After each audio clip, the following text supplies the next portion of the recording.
Hi there, my name is FixFox and welcome back to Heroes of Might and Magic 2. We are doing a little bit of a sneaky stream. I don't even know if I'm going to post this one to YouTube. This feels like if you're going to do a Monday stream and you're not going to tell anybody about it, it's just going to happen that you just kind of want to keep it for the small local group here. So we're going to see how this goes. But today I wanted to play a little bit of Heroes of Might and Magic 2, and that's what we're going to do. Chat's filling up nicely. Thank you to everybody for being here. And thank you if you're catching this on Twitch now. Wonderful. Great to have you. And if you're catching this on YouTube later, thanks. I'm happy to see you there if we post it to YouTube. Had a couple of follows since the last time. Nora121 and Magnimo Small. Thank you so much for the follows. It's a pleasure to have you. Folks, this is going to come from the FHeroes2 map making community. Let me show you this map.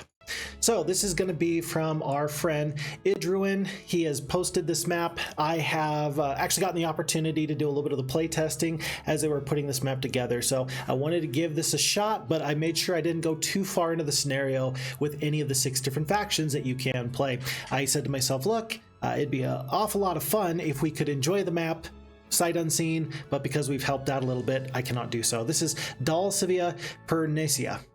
So 6-player XL map coming to us from the FHeroes2 map editor and expert difficulty in the hollow heart of Dhalsivia, where time unravels and silence remembers. 6 empires rise to claim a throne older than stars, fire, and creation. Very thematic there. I love it very, very much. We had the choice between playing as any of these 6 players: blue knights, green barbarians, red sorceresses, yellow warlocks, orange wizards, and purple necromancers. And so I'm excited to see who we're going to pick. I don't quite know. We're just going to let the dice roll decide. 1, 2, 3, 4, 5, and 6. So let's see what the dice roll indicate that we should play. It's going to be a 1. That's going to be a night game. Woohoo! Knock, knock. Who's there? Yeah. Yahoo. Yahoo! Playing the knights. All right, let's dive in. Mashaki Pet says Tundar and Idruinn dropped several huge maps all at once. I'll have a lot of catch up to do after I finish the Price of Loyalty. Yeah, I don't know how some of these map makers make so many wonderful, high quality maps in such a short amount of time. Mushanki Pet, you would know as a distinguished map maker yourself, you would know that there's an awful lot that goes into making a great map. Bearded Man's in the chat. Hi everyone. Hi Bearded Man. Nice to have you there. Welcome, welcome. Mushanki Pet says also that the knights are the goats. Thalric Voundril, indomitable guardian of ancient oaths, whose steel gleams with the eternal fire of honor. Justice itself trembles in Dhalsivia, and you are the invincible force destined to restore the broken balance.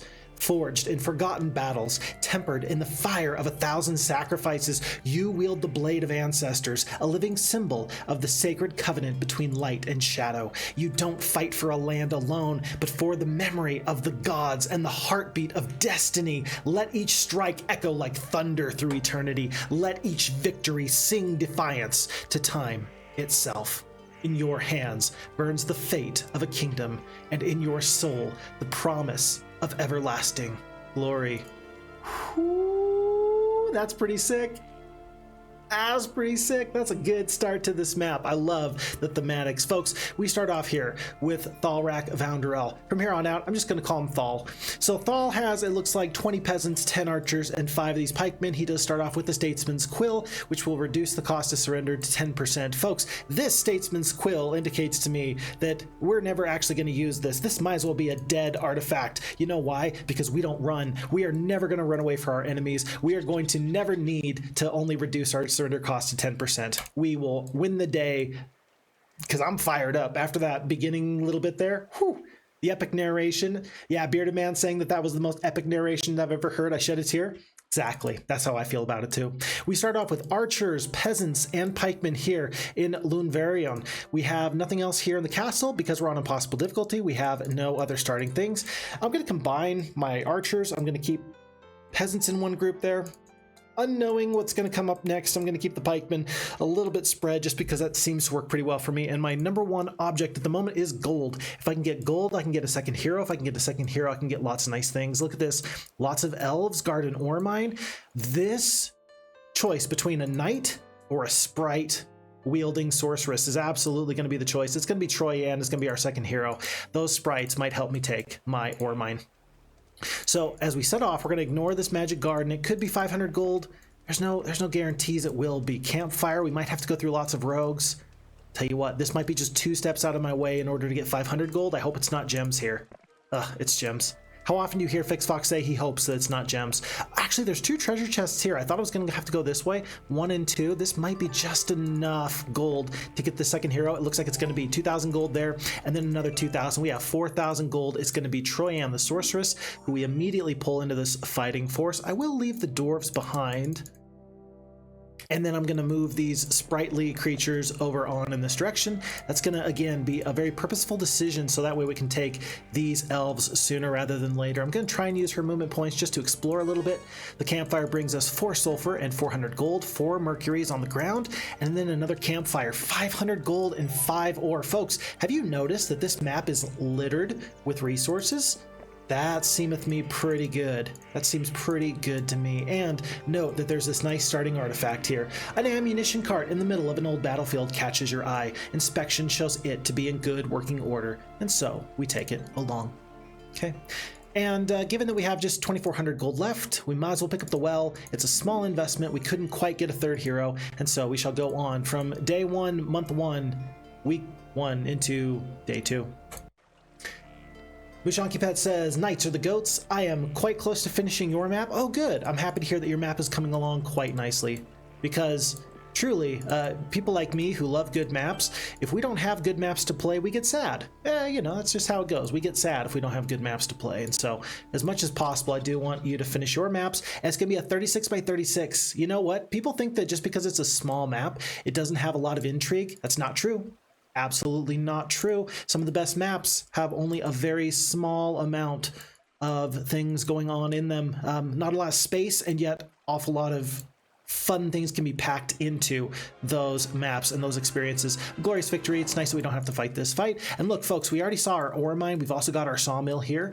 I'm going to go through elves before I go through wolves. I'm a little bit more concerned about these elves than I am about anything. Let's make sure we got our sprite stacks. We're actually going to split them into 2. Actually, I kind of want to get rid of these peasants. Peasants are about the most useless creature here. Let's do it just like this. Into 3 stacks. 4 speed, 4 speed. We actually want to put our creatures like this so that the elves get to go first. If these were grand elves, we'd be absolutely sunk. As it is, I think that we're going to manage this fight. It's not going to be pretty, but we're going to make this work.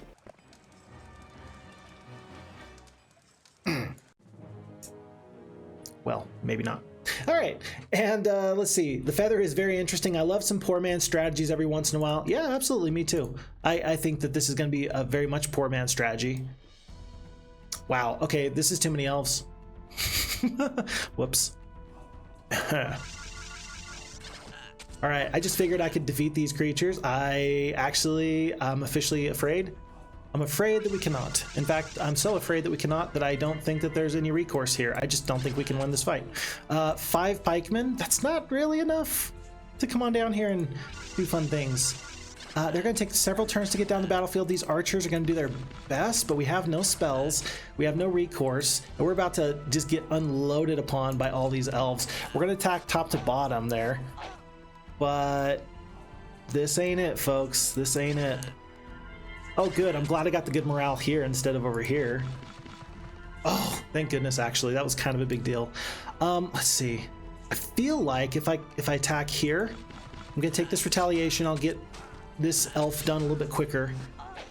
Down to 8 of the archers. I can kill 2 more elves up here. 1 and 2. I feel like then I just need to scale to here. There's just not enough. There is just not enough damage in the world to deal with all this. My word. Okay. Well, let's keep trying anyway. Pikemen are sturdy creatures, but my damage in the elves is falling off rapidly. Only 5 archers left because of these complete and utter crazy bits of damage from these elves. What's the best thing to do here? I kind of feel like killing this 1 stack here. And then I retaliate against this stack? Maybe not. I think you got to go down because there's only 3 elves here and there's 7 elves here. So you got to go down, unfortunately. I hate to do this, but we're going to take more damage there. Call this a big old whoopsie daisy. Picking a whole field of whoopsie daisies. 4 elves left, or rather 4 archers left. I keep doing that. I keep saying it's archers when it's elves.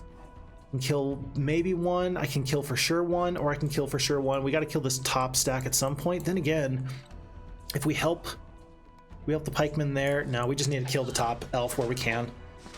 3 damage, 6 damage. We're gonna do some damage, take this retaliation in a moment. This is not worth it. This is absolutely not worth it. You gotta kill one elf wherever you can. Every little bit of damage matters. 1 pikeman, we're down to 2. The nice thing is this, eventually the elves are gonna run out of shots. Is that the coldest comfort you've ever heard in your life? My word. 1 elf here. Thank goodness the archers were actually able to handle that. Folks, we're gonna get out of this fight. But the whole flaming sword and all that, I feel like, I just feel like might have pumped me up a little bit too much and I lost my head and I said to myself, yeah, elves, I can take that. Woof. 345 bits of experience. But look at this. Look at this. We don't actually need to defeat the wolves in order to get our sawmill. This is perfect. I'm okay with this. I don't love this. Getting the early resources is critically important so that way you can get into armories and blacksmiths and jousting arenas and so on and so forth. Like, this is a very critical moment that we just came upon, sure. But I think we're gonna be okay. 6 wood there. We're gonna pick up our sawmill, an additional 10 wood there. Yeah, okay, this is not the way I drew this up, but this was absolutely worth it. Beardman says, worth it, wood and ore are crucial. Absolutely, I could not agree any more with you. And you know what? Given that we have Wilfrey, who's gonna provide us some additional troops that can do some bits of damage, I think that this is gonna work out. Day 2, very costly, but also, I like the direction that we kind of went with this. We're gonna pick up gold where we can, even 2,000 gold here. I don't know how valuable it's going to be to try and make the biggest, toughest hero you ever saw. So for now, that was costly, but that's going to take us on to day 3, and we have survived this little moment here. I am going to use my main hero's movement to pick up everything. I don't know who really my main hero is. Did we start off as level 2 or 3? No, we started off as level 1. So basically all 3 of these heroes are about at the same level. South, it looks like there's an archer's house. If you can defeat lots of sprites, we can probably roll archers into some of these other fights. But for now, let's just do some exploring and see where the road will take us. Looks like rangers, not 1 but 2 stacks, guard this road, and there's no getting by them until we can deal with them. These wolves, thankfully we can bypass them, but still not my favorite thing to do. Let's see, gems, sure, why not? By the end of this week, I'm expecting to have plenty more forces. Let's head back. Maybe we even have time to get a mage guild. Yeah, we might even have time to get a mage guild before the end of this week, and we'll just see where this takes us. Whew. Whew. Meanwhile, Wilfrey shall continue on his way. Actually, 1,000 experience. Basic archery, sure, why not? And 3 heroes, you may call that a little bit of an overreach, but with 4,000 gold remaining, I think that that's going to be okay for me. I think it'll be fine.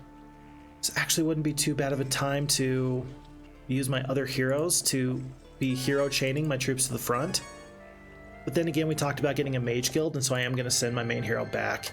Jousting arena, tell you what, we're probably going to have Wilfrey bring those heroes up to the front, but we got to get the spell book. It's going to be haste, magic arrow, and bloodlust. Haste with cavalries is actually a big deal. Absolutely a big deal. So I'm very much for that. Let's see.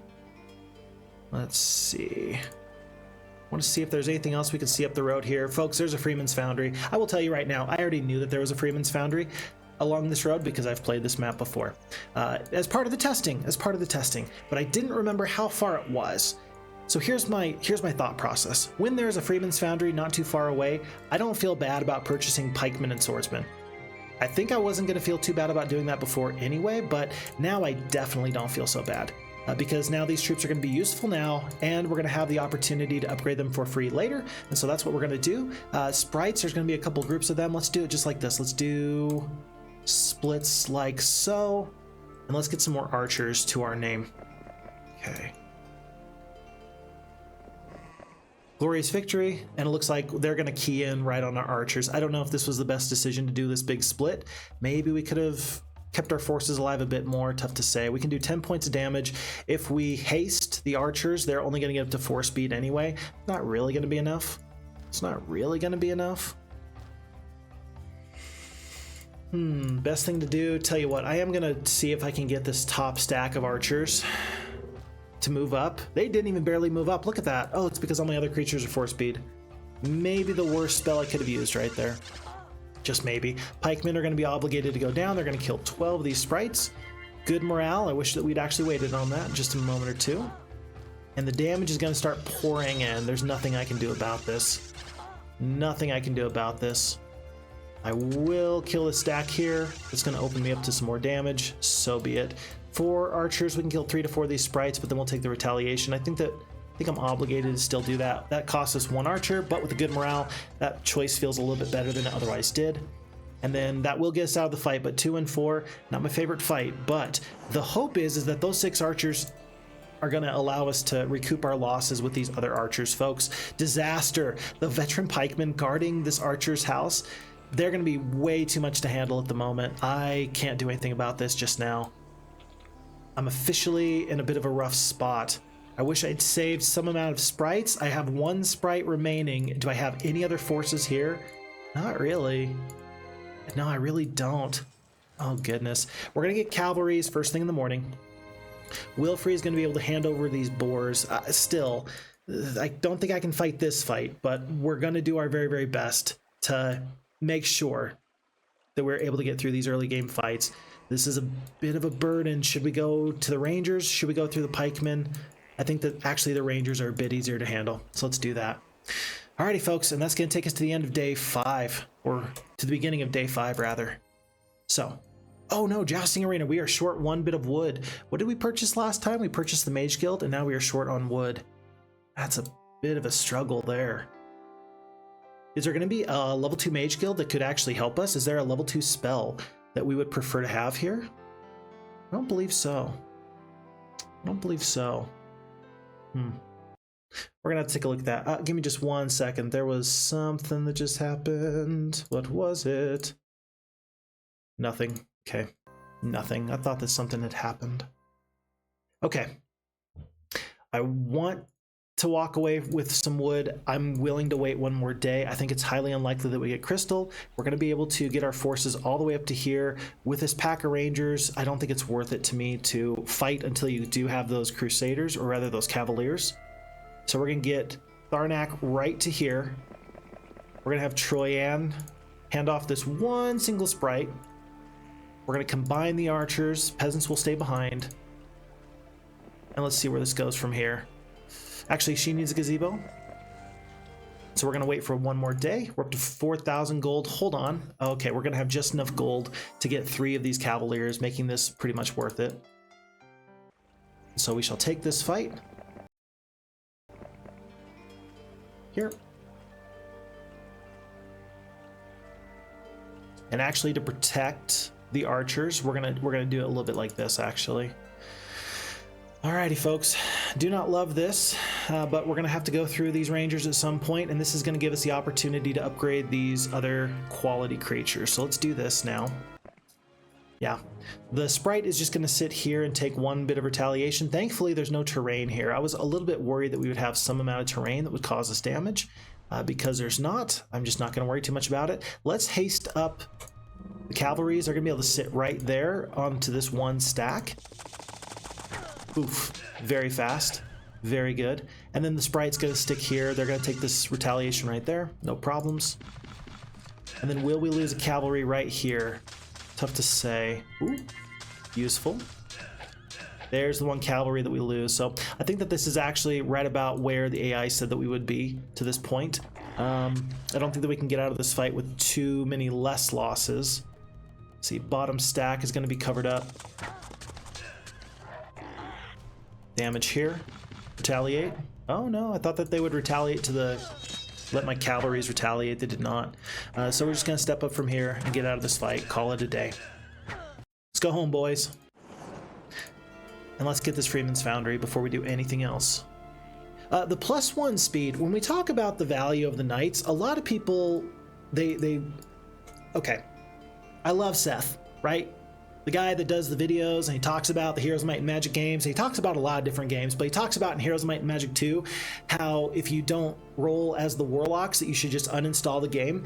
I disagree with that. I think that there's a lot of value in the Knights in the early game, and so something as simple for your Master Swordsman and your Veteran Pikeman getting up to 5 speed, that's a maybe something you could say, oh, it's not that big of a deal. Fix Fox, why are you causing a big deal about this? I think it's actually a massive deal. That +1 speed, it makes you get down the battlefield 1 whole extra day quicker. It allows you to move forward in protecting your troops. Turn order for the Knights early on matters a lot. And plus, with this Freeman's Foundry, you're going to get some bonus health for both these creatures. 15, 25, and then you go up to 20 and 30. Every little bit helps, and the fact that there's this one Freeman's Foundry here makes our early game, where we're supposed to be even stronger, even better. So I really truly believe that this is the kind of example where we're going to see the Knights really thrive in this sort of early game that we're seeing here. The only thing that we have to do at this point is make sure that we get up to this archer range for the Rangers. I'm not going to wait for these lots of Veteran Pikemen to grow into even bigger numbers. I think that that would be a mistake, and I think that we might as well wait one more day.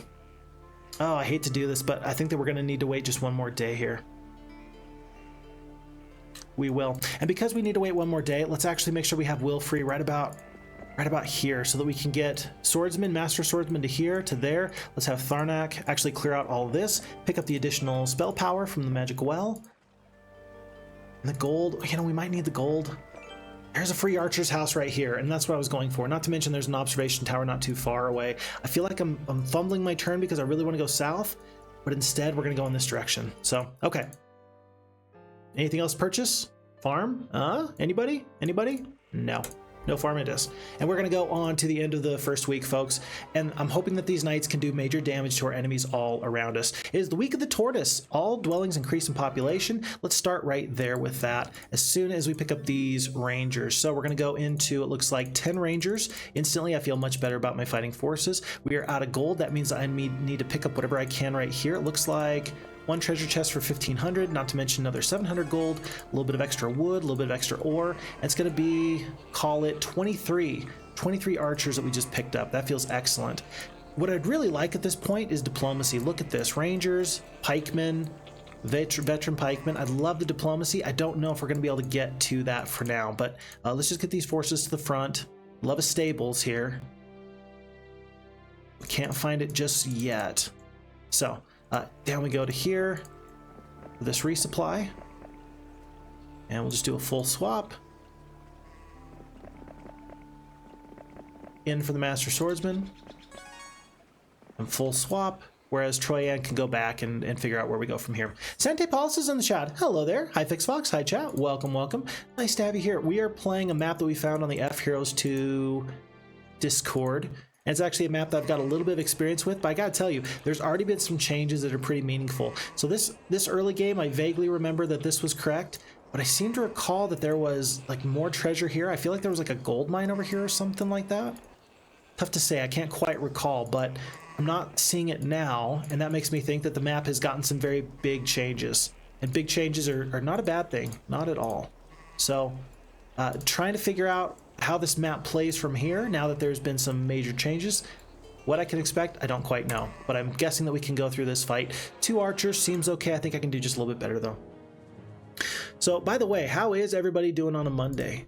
Usually, of course, I do stream on Fridays, and I truly do enjoy that. I love streaming on Fridays because it's the end of my week, and so I feel like I'm getting a little bit of a, you know, you're getting the best of me because I am at the end of my work week. Therefore, I am happier than usual. I'm somewhat revitalized by the fact that I don't have to go to work the next day. Today just so happened that this is the week where I need to work on my Fridays. And so therefore I'm just gonna adjust my streaming schedule a little bit this week to do this. But does the vibe change if it's a stream on a Monday versus some other day? Y'all will have to let me know, but I'm hoping that we're still gonna have a nice time here all the same. 13 HP, 12 HP. For example, is anybody listening to this at work and they just have me on in the background? You don't have to tell me, because clearly if that's the case, you're at work, and so you don't need to let me know what's going on that way. But just kind of interesting stuff. I'm always interested. Look, okay, this is stables. I did not know that this was here. That's a big deal. That's going to go from 6-speed cavalries up to 7-speed, not to mention the additional bits of damage and health. There's going to be a town, Montelux. Nice. And again, there's just treasure everywhere. And this is the kind of map I really love. I love this kind of map because every single one of these early fights, there's an opportunity for tactical advantages. And because I believe that all these creatures are random, it's going to be different every single time. This is the kind of playthrough that I love because the early game fights are some of my very favorite. And therefore, I'm very happy that we're playing as the Knights because they do a really good job enjoying these early game fights and eking out some really quality advantages. We come upon an obelisk made from a type of stone that we've never seen before. Staring at it intensely, the smooth surface suddenly changes to an inscription. The inscription is a piece of a lost ancient map. Quickly, we copy down the piece and the inscription vanishes as abruptly as it appeared. Looks like this is a sorceress castle. Wherever the sorceresses are, that's going to be where the ultimate artifact basically is. Here's what I remember about this map. Barbarians are somewhere in the bottom right corner. Warlocks are somewhere over here in the middle to the 9 o'clock position. Sorceresses are in the middle to the bottom, whatever. Necromancers are somewhere in the bottom left. And then in the upper left corner is the wizards. And so unless that's been changed, because I just downloaded the newest version of this map in order to enjoy it, and because this is the map version that was made available to the public, there might have been some changes. I talked with the map designer and I said, look, there's certain factions, barbarians being in a corner, that's kind of interesting because they don't really get to use their early game advantage like they maybe would want to. And wizards are tucked away in a corner where they can build up peacefully without having anyone trying to fight them. I wonder if maybe the map maker has made some changes and therefore maybe the sorceresses are not here. Maybe the warlocks are not here. That'd be a pretty big thing to change though. Who knows? We'll see. All right, I'm dreading this fight. Pack of Minotaur Kings, 6-speed, very tough. We're gonna get through it, but I worry about the losses. And sometimes I look and I look and I look and I hope I can find something that'll make this advantage go even better. Today is just simply not that day. 8 attack, 8 defense. If I do decide to bloodlust somebody this turn, it will be valuable for me. Let's bloodlust the Rangers. They're going to have a little bit of extra damage here when it comes up to these Minotaur Kings. I'm going to move my cavalry just a little bit out of the way, so that way, if necessary, if I need to go into a defensive position, I can bring my troops either south or to the north. It looks like 6-speed creatures, 6-speed creatures. This top stack of Minotaur Kings is going to get into the fight next round first, so we better do some damage there. We got this nice little bit of rock alcove. Might as well attack where we can. Yeah, I don't want the archers to go down if at all possible. And let's use the rangers then to bring down one Minotaur King here. Good morale. It's great. I love it. Let's see. I could bring down one more here. I could start to work on this big stack of 3. This stack here is going to reach me one way or the other, so any bit of damage I do is not going to be wasted. I'm worried about this stack going all the way around. Let's do our damage here. We do kill 2 of the Minotaur Kings. That's lovely, actually. That's pretty fantastic. Let's kill 1 to 2 here. We kill 1 instead of 2. A little bit sad about that. And the Rangers are under heavy fire. Ooh, 1 HP on the cavalry. Let's evacuate the cavalries. I don't care who else goes down. I don't even care. Do not care. Let's not lose a cavalry for free. Just doesn't seem worth my time. There's 7 HP here. We're going to poke here. We are going to... We got to haste. I'm going to evacuate the cavalries. Or rather, I'm going to kill here and then let them get this first shot off. What? Oh, shoot. I've got 1 spell power. So casting a haste at the end of the round of combat actually doesn't do anything for me. It costs us a troop, but with the 1 HP cavalry, I consider myself very lucky that the Minotaur Kings did not go in that direction. The losses look fine, they look great, and now our cavalries are up to champions. What a major deal. I love it.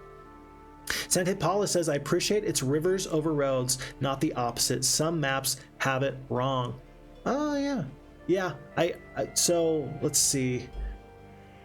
So roads over rivers. I think that there's an opportunity in the future for the FHeroes2 team, if they're interested, if they got the time. I think that they would be my favorite people in the world if they found a way, whenever these crossed over, that it would be a little bit of a bridge.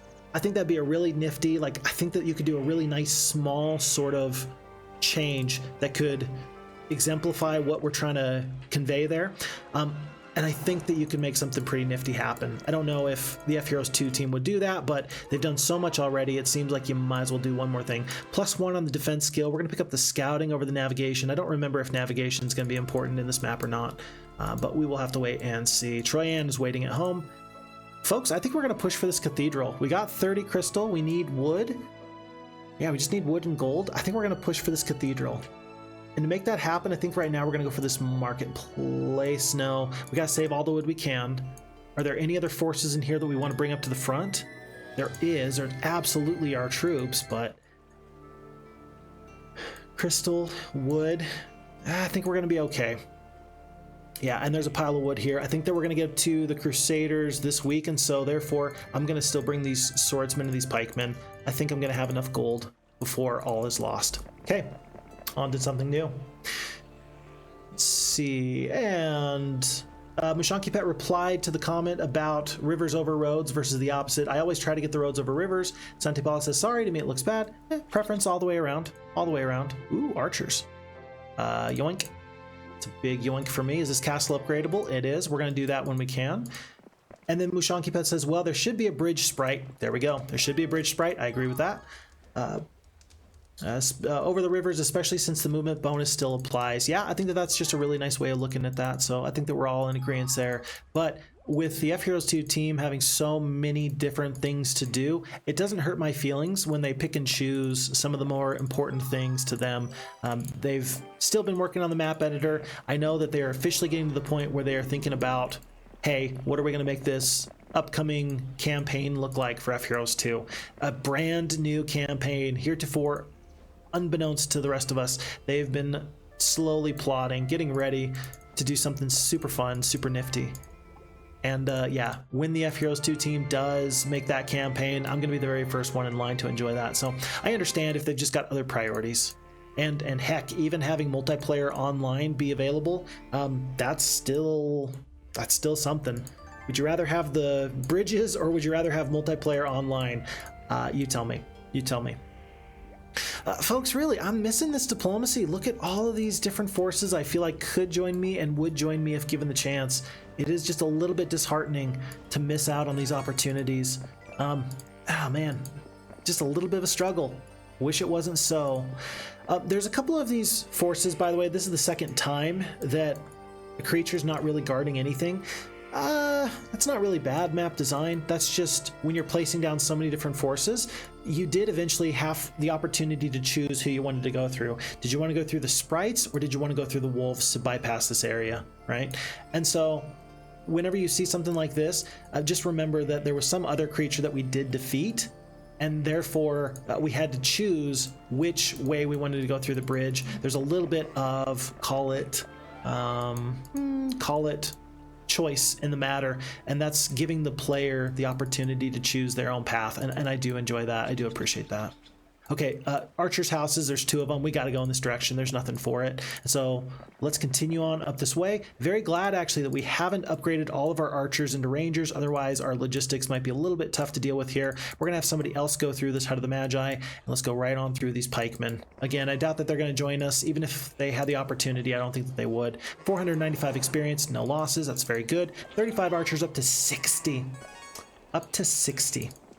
Our stack size is growing way too big for the enemy to handle. Mummies even want to run. We're not going to let them. And folks, that's going to bring us up to the expert leadership with the +1 level for the attack skill. Very nice. Very nice indeed.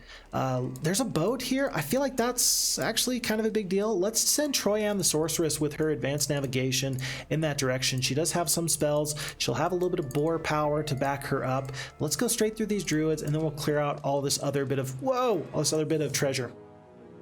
A bit of bad luck here with this terrain. Thankfully, there's going to be enough space to get these champions around. Let's do the haste here.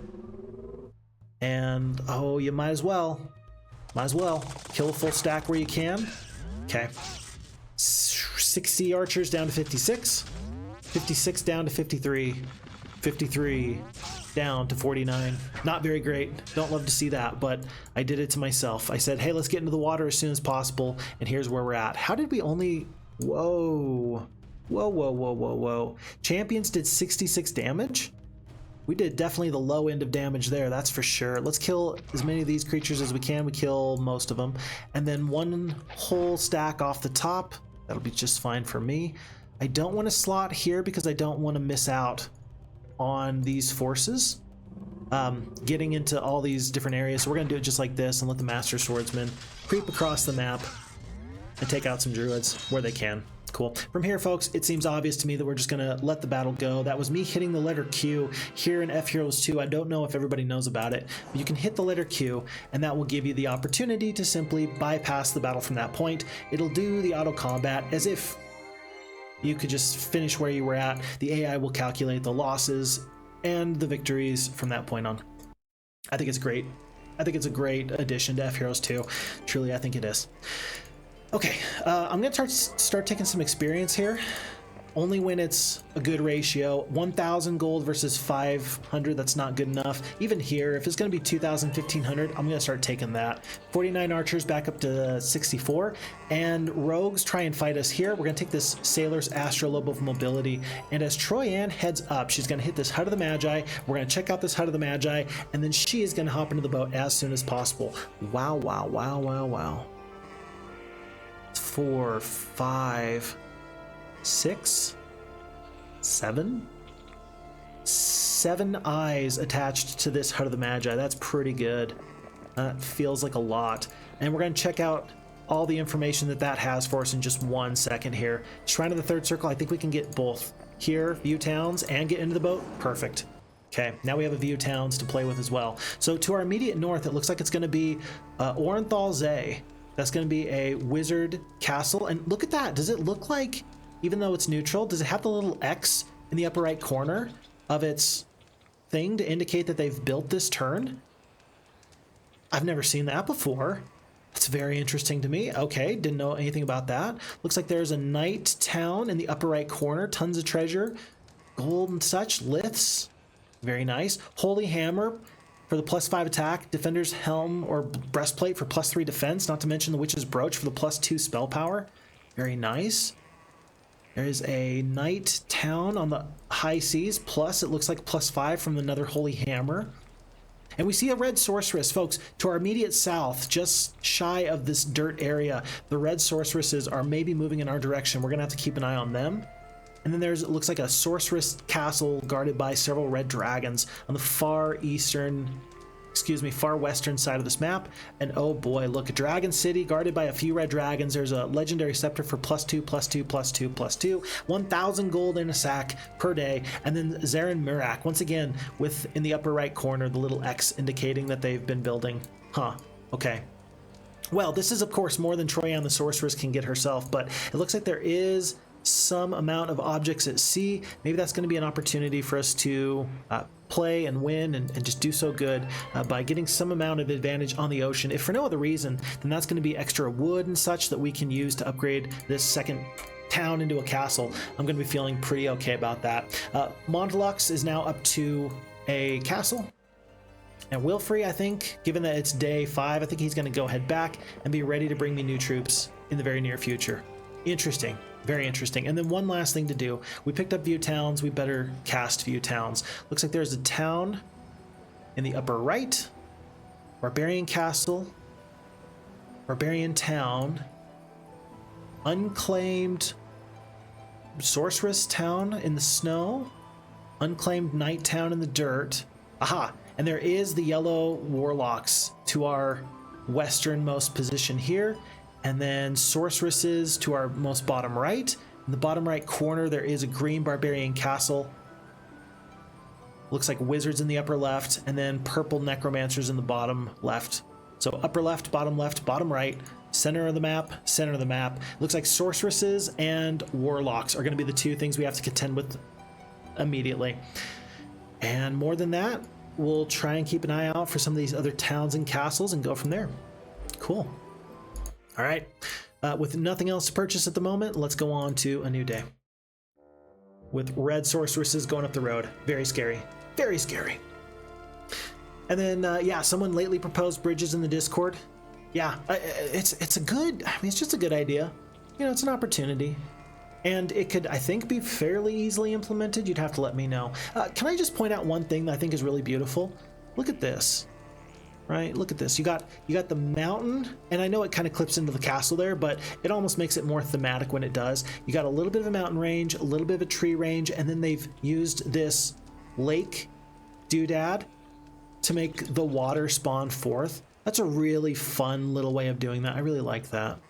Mushanki Pet, by the way, I'm gonna have to ask you and someone else soon. You, probably Tundar, maybe a couple of other map makers. I would like to get you all in the same Discord call, just so I can make a video where I ask you questions as map makers on how you make a map. What is your personal process? And maybe what kind of tips could you offer to somebody trying to make their own map for themselves? Because I've noticed that you do excellently themed maps, excellently done maps, and I think it'd be very, very interesting to hear people say, well, I always start with my roads first, and then people furiously jot that down so that way they don't forget.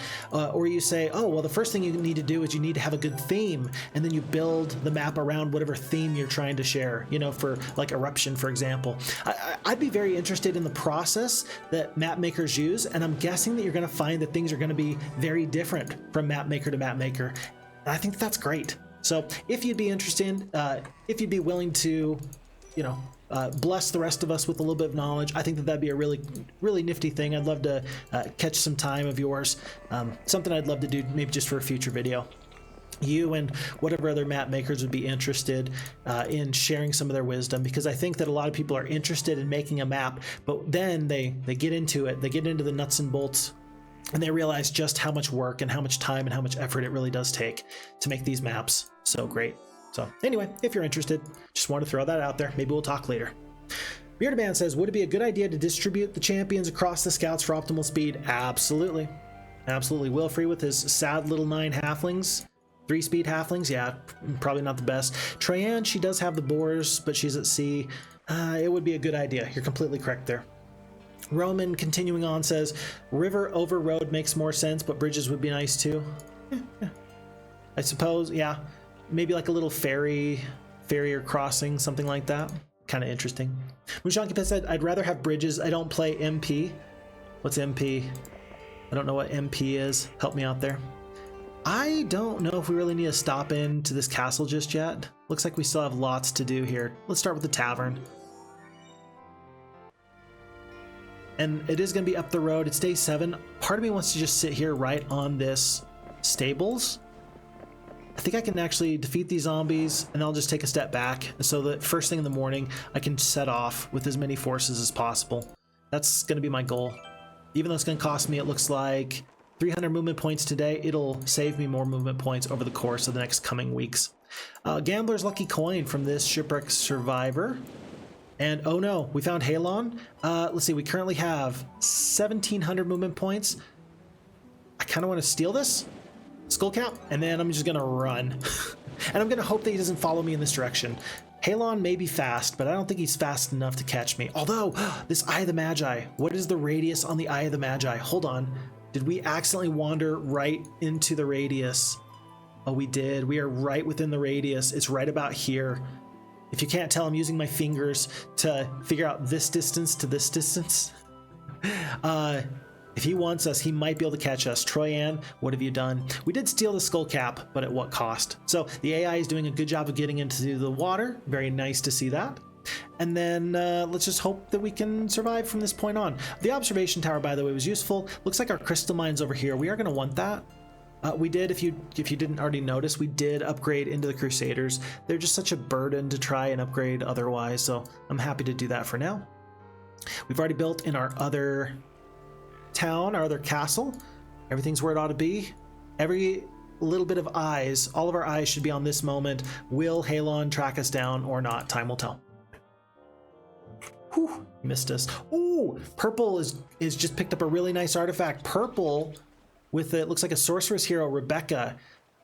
A sorceress is leading the necromancer forces. She picked up this legendary scepter for the +2/+2/+2. Looks like she's turning back, but this is a very rich area. I'd love to take out some of that. And do note, by the way, that the red players into my dirt terrain, I think I'd love to go south with Wilfrey. I'd love to do tons of damage with my main hero, but I don't think I have time to do that. I think that I just need to go. I'd love to get this early sulfur.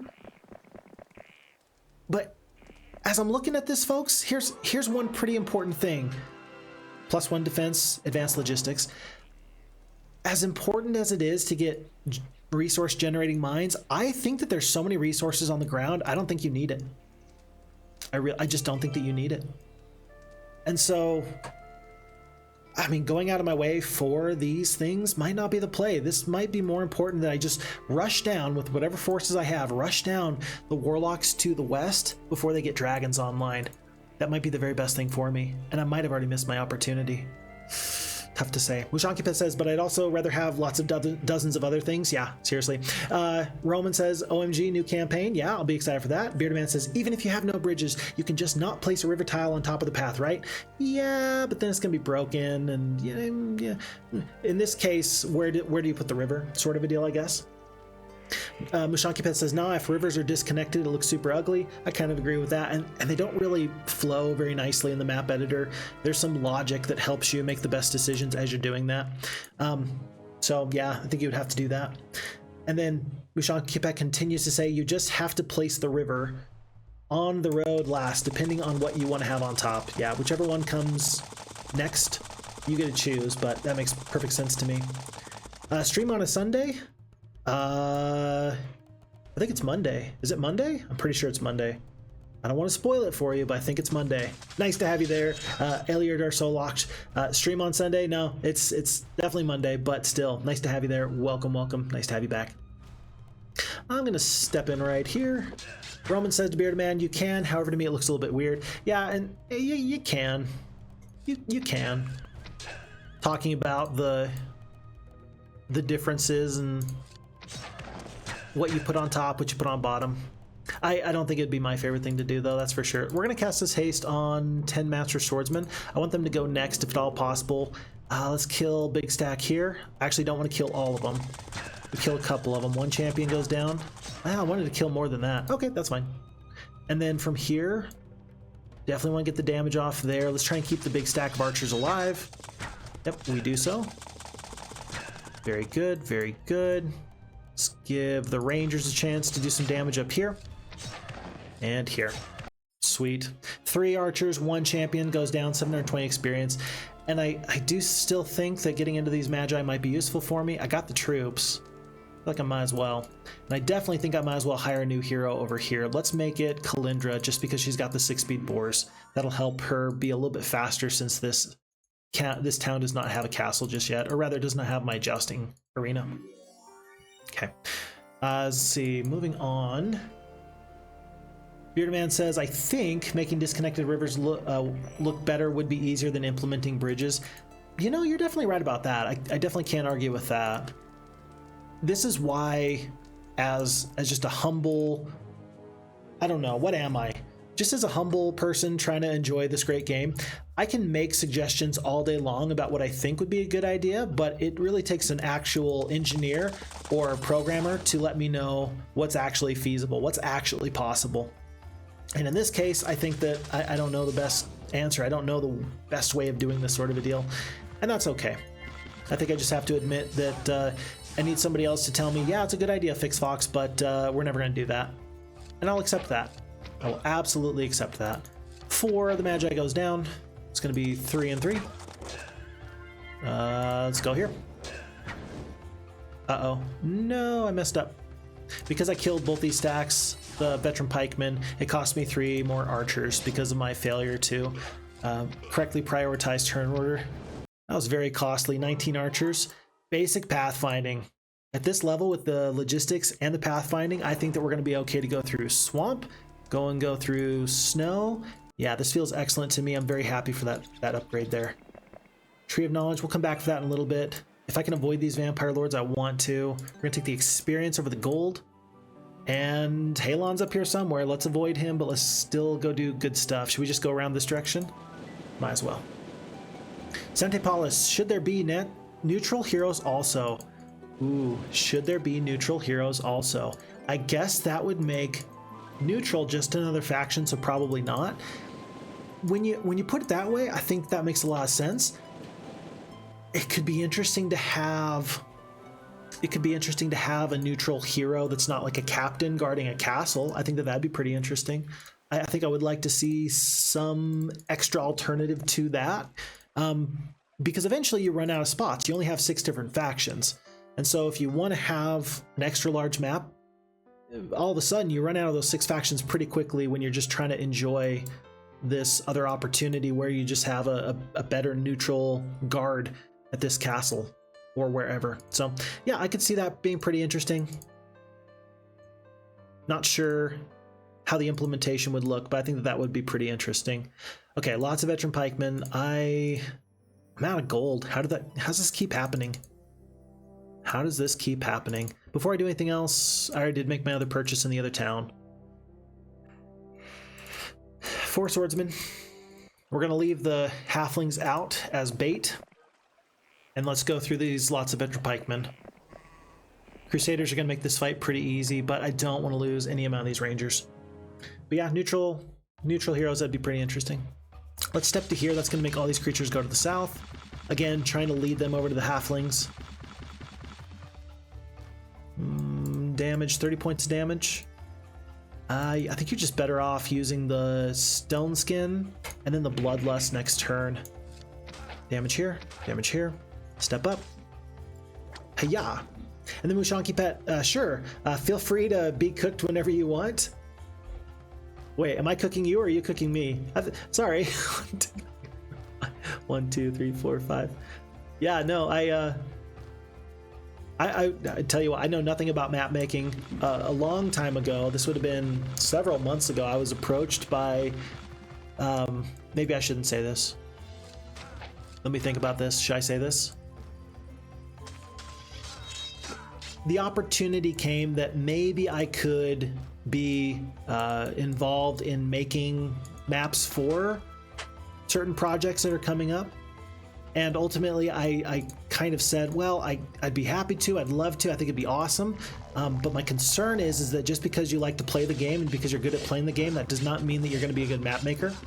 So I would be worried about trying to be, pretending like I'm something I'm not. Really, truly, these maps that are excellent, they take a lot of effort, they take a lot of time, and I just don't think that I'd be that guy to effectively make a good quality map. So yeah, just what I'm trying to say is I got a lot of respect for the people that make great maps because it's not easy, and I recognize my limitations when it comes down to it. Maybe it's a matter of patience, and maybe it's a matter of playing is just so vastly different than creating something. Anyway, so yeah, Mushanki Pet, yeah, I would love to bend your ear sometimes because you're definitely a quality map maker, and I'd love to hear your thoughts on what makes a good map maker. Okay. A red continues to come towards the center of the map here through the desert, rather through the dirt. And purple is clearing all this out. 3 heroes in this area? My goodness, hold on. Troyan, I need you to cast View Towns for me real quick. Who or what is going on here? It looks like, yeah, this is the purple Necromancer Castle. I can barely tell because of the adventure map, and I can see that it's purple and not white, that they've got 2 castles here. The red sorceresses are only operating off of 1 castle. Yellow warlocks are only operating off of 1 castle. So too are the wizards, and then the barbarians as well. It looks like the necromancers are going to be a major fighting force. Let's work on getting up to crusaders as soon as possible in this other castle. That just seems useful to me. We need 100 extra gold. Somebody find 100 extra gold for me, please. That'll do. Thank you kindly, Troyan. And as she picks up the major scroll of knowledge for the +3 on the knowledge, I'm excited to see just kind of where this map is going to go, because it seems like from all my previous attempts at helping to playtest that every single map, it turned out differently just about every single time. There was no, I don't want to say there was no consistency, but things happen. Everything's left up to random. All these resources and all these neutral creatures, it is all basically random. That's not bad, but that does mean that there's going to be some issues as you're trying to figure out, oh, this was my previous playthrough, this is how it went, how am I going to game plan for this upcoming fight? Thing is that you just can't game plan for it. Nobody knows what's going to happen. That's not bad. Okay. Wilfrey, remember, he's got these 6 crusaders. I think it's time for me to go through these dwarves. No problems. And he's going to pick up the logistics. Good pickup there. Happy for that. 1,000 gold. And then this also unlocks this observation tower that's pretty near my main castle. Nomad's boots, big deal. A really big deal. 2 barbarian towns and castles in the cracked earth. And unless you land by boat, you have to go all this way to get there. Whoa, several titans just randomly hanging out in the middle of nowhere. Oh, and it's a pack of Arc Magi. Really want the cavalries for that fight, don't you? Knowing that I'm going to want the cavalries, I think I'm going to start heading back, actually. More than just starting to clear all this out, I'm going to head back so I can actually deal with this crystal mine later, because you are going to want that crystal, I do believe. I don't want to go through the vampire lords. I really don't. Maybe I should. Maybe I will. I will. Losses look acceptable. Neutral heroes, Mushanki Pet says, or adjustable captains would be a way of improving neutral castles. There you go. That's an elegant solution there. Neutral adjustable captains. Right now the captains are pretty much set in stone. They're standard from castle to castle. I think it would be nice if there was a little bit of the ability to adjust that. Yeah, great idea. That's an elegant solution there, I think, Mushanki Pet. And then Sante Paulus, very populated map. Yes, very, very populated. And I do like it. I do like all of these different ways of handling the map making that we're seeing here presently. I wish I had a haste. I would step the Master Swordsman back. These Vampire Lords are about to go. Kill 1 to 2. Master Swordsmen are going to kill 2. They kill 1. Not too bad. Rangers take their damage. And not too close. Rather not too far away from losing a champion here. 2 points of damage there. Oh, buddy. Good morale at the right time is worth its weight in gold. 3 archers, 2 rangers, and with that, we're gonna travel up the road a little bit faster. We come to this mage's ring. A cry of pain leads you to a centaur caught in a trap. Upon setting the creature free, he hands you a small pouch. Emptying the contents, you find a dazzling jeweled ring, +2 on the spell power, and this is also gonna give us +1 at the fort. The soldiers living in the fort teach you a few new defensive tricks. That's gonna be +1 to our defense. Okay. Still looking for wisdom. If this is wisdom and I bypassed it, I'm going to feel pretty sheepish later when I realize my mistake. Pretty sheepish indeed. Clearing out the roads, that might be a good way to find out a quick route to these Warlocks. I do want to take out the Warlocks before they get big dragons. Maybe we follow the road here. Maybe there's a road here. I forget, I don't know if there is a road there, but there's not one here on a direct beeline. I think it's worth clearing out the road to get to that point. I think. We shall see. But yeah, very populated map. Very populated. Wow. Jeez. Purple is using multiple heroes very effectively. There's no way you're going to get to this castle. What is in these castles? I'd never got to any of these castles on these outer islands because I only played about 2 weeks in. I played 2 weeks in for each faction just to see the basics of it. So folks, we're twice as far into this playthrough now as I ever was when I was playtesting this map. From here on out, it's absolutely unknown to me. I just don't know what's going on as we pick up the wizard's hat from the Shipwreck Survivor. Like, this is just all new to me and I don't know what to expect. Thunder Mace, good. Nice to see that we're completely unaccosted in this area. Troyan's absolutely been worth it. Eventually we're going to find a battle garb of Idruinn. I'm just sure of it. Just has to be. Has to be. I could go back. Or Crystal. I could hire a new hero to bring some of these forces to the front. I'm gonna do that instead. We got plenty of gold, 15k gold. Let's make it Alamar. It's gonna be a little bit faster. He's got the scouting. That's gonna be fairly useful for us. And he's gonna bring the 5 cavalries to the front. And that's gonna make this fight go much better because now he's also gonna have these gargoyles. That's gonna help me deal with the ranged creatures. The Arc Magi. And then we're not going to have to actually go back to deal with all these forces. One archer goes down, that's totally acceptable. Another 1,500 gold, another 2,000. Through the wolves in a moment, and then we're going to pick up plenty of crystal. That crystal is going to translate into a second cathedral pretty quickly. Let's make just the minor upgrades. And with all these extra resources minus the crystal, it's so crazy because I got everything I need but crystal. And so you would think that this would be Mage Guild levels of resources. If you got extra resources, precious resources, go for Mage Guild levels, of course. But here, I just don't think that that's going to be the case because I'm still looking for crystal in amounts I just haven't found yet. That's a bit of a struggle. Tomorrow, we're going to pick up plenty of crystal for this upcoming building here with the cathedral. But man, you wish things would go a little bit better for you. I'm going to ignore the snow. We're going to go through this pack of champions. Oof. Oof.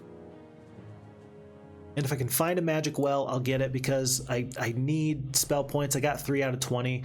Let's see if we can prevent major losses in this fight. It's going to be 17 of these champions. They are all going straight for these archers. If I attack here... Okay, watch this. Common knowledge says you want to protect the 39 archers. If I attack here, and if I attack here, then my goal is met because I've got this nice little concave of forces. From here on out, I think I'm just going to work on whatever champions are most likely to do damage to the rangers. There we go. There. And now, funny enough, it looks like the swordsmen were taking a little bit more damage than I would have expected. So I'm okay with that, though. No major problems. Step up to here, step up to here. Don't want to kill this full stack here. We're not going to. We're going to kill one more. I don't care if they'll step up. 3 more champions goes down. 8 HP, 31 HP. And I'll take whatever damage they give me here. The Rangers stab their way to victory. 680 experience. No problems. Folks, that's a big deal. That's a big pickup. Thal has picked up the +1 defense here, and he's also picked up basic wisdom. That is a really big deal, and I think that actually makes me go back for these elves so we can get the Shrine of the Third Circle. Who knows if it's good, who knows if it's bad, but Earthquake, that might be useful later. I don't know. But neither do you. Nobody knows. There's my magic well. We have found it. We have found it, and we're feeling great because of it. 3 more archers goes down. I'm going to accept those losses. I'd love to get these archers into rangers, if for no other reason than right now I'm walking around with these 2-speed creatures. Maybe this town we can upgrade into a castle. That'd be kind of nifty if we could. Well, there's plenty of wood, there's plenty of ore. Purple continues to absolutely pump this land full of undead shenanigans. Stealing everything they can, but will they go through a pack of hydras? I don't see how it's possible, unless they've got some really nice spells. Okay, so in that case, it actually is possible. Because really nice spells, yeah. That does happen. People do get really nice spells. Ice Cloak from this Shipwreck Survivor. Man, Troyan continues to do awesome. There's a free Swordbreaker here. Oh my gosh, we are landing for the free Swordbreaker. The Observation Tower plus this artifact, totally worth it. Totally worth it. We're going to do this in just half of a moment. Let's go for this Magic Well. Back up to 20 spell points, back onto the road. We're going to ignore some of these other free things through the Griffins. Let's see if we can fight this fight better. And then remember we do have Kalindra riding at our heels, so that way we can increase our opportunities to pick up resources without slowing us down. A little bit of bad terrain. I would have killed this bottom stack of Griffins. I could haste in order to do that.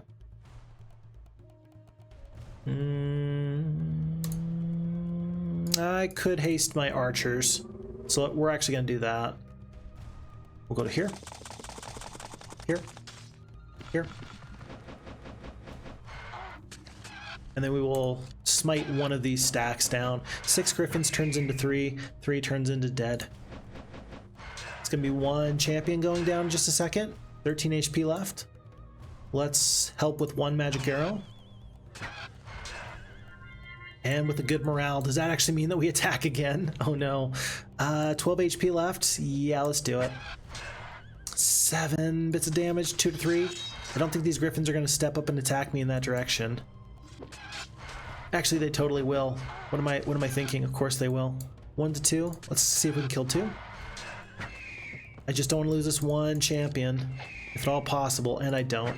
Okay, losses are acceptable, 1 and 2, no problems. And then this Town of Vadsteel, 1 archer is totally acceptable. Folks, +1 on the spell power and the expert logistics. This is turning into a really nice hero. Movement points, we got 626 remaining. I could jump down, get the crystal. And I could upgrade archers tomorrow. No, I cannot, because to get the upgraded rangers, you got to have the blacksmith and the armory. So that's not going to be a reasonable moment. I think that just says that we should continue on along this road and see where the road takes us. Taking the experience over the gold, not once but twice. Another magic well. We're playing this loose and fast. We're playing this dangerously. Hope that this works out very well. Sante Paula says, with so many wandering monsters, you can farm high-level heroes. Yeah, we're already up to level 10. 4 attack, 8 defense, 6 spell power, 2 knowledge. I'd love to see the knowledge get rounded out a little bit extra, but at this point, we're going to start getting 25% of a chance to get attack, 25% chance at defense, 25% chance at spell power, 25% chance at knowledge. This is going to be a very well-rounded hero, and if we can only get diplomacy, we might, with our expert leadership, be able to make a really nifty army out of all of these wandering monsters. That's what I'd like to see have happen. We will see how lucky we are in that endeavor. 6 rangers goes down. That seems like far too many for me. But these wolves, I think Sante Paula said, I think it was you on one of the YouTube videos, you said, yep, that's some obvious Fix Fox wisdom there when I said wolves are interesting because either you can beat them or you can't. Yep, that's accurate. Either you can beat them or you cannot.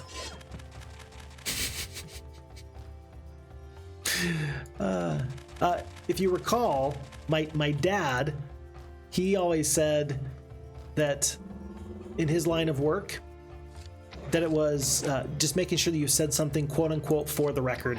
That might be a little bit of Fix Fox just saying that for the record. For the record, either you can beat them or you can't. I'm not here to tell you more than that, but for the record. Let's see, how do we want to do this? 6 speed. Okay, gargoyles, it's time for them to go in. That's very true. Mushanki Pet says. Sante Paula says, also, you can pet them. Counterpoint, they will bite you. Okay, we're gonna get through this fight. I think I can prevent the losses on the Crusaders. I might even haste them in just a second. No, if we haste the cavalries, they're definitely gonna get into this area. We don't lose all the gargoyles here. We won't lose them all here either. Step up, damage, good. And then just barely are we going to fight this group of Arch Magi. That actually might save one of the Crusaders. I think it will. We do want to do damage to this top Arch Magi just because they're going to get this next shot off on this Crusader stack. We can kill 1 to 2. I kind of want to kill here. Kill 1 to 2 here. Kill 1. And with 10 HP left, oh boy, we're cutting it close. 40 HP here. Oh boy.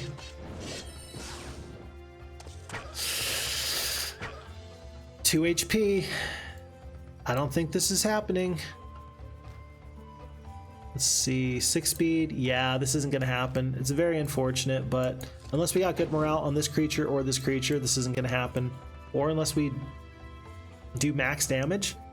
There's 62 HP worth of Arch Magi here. Top end of damage is 84, or rather 81. It's actually more likely than not that we killed 2 Arch Magi here. We do. Nice. We end up saving the 1 Crusader, and I feel great for it.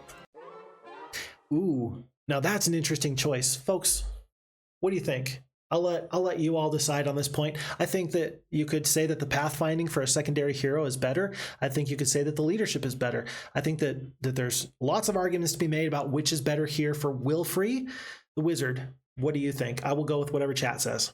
So let me know what you'd prefer here.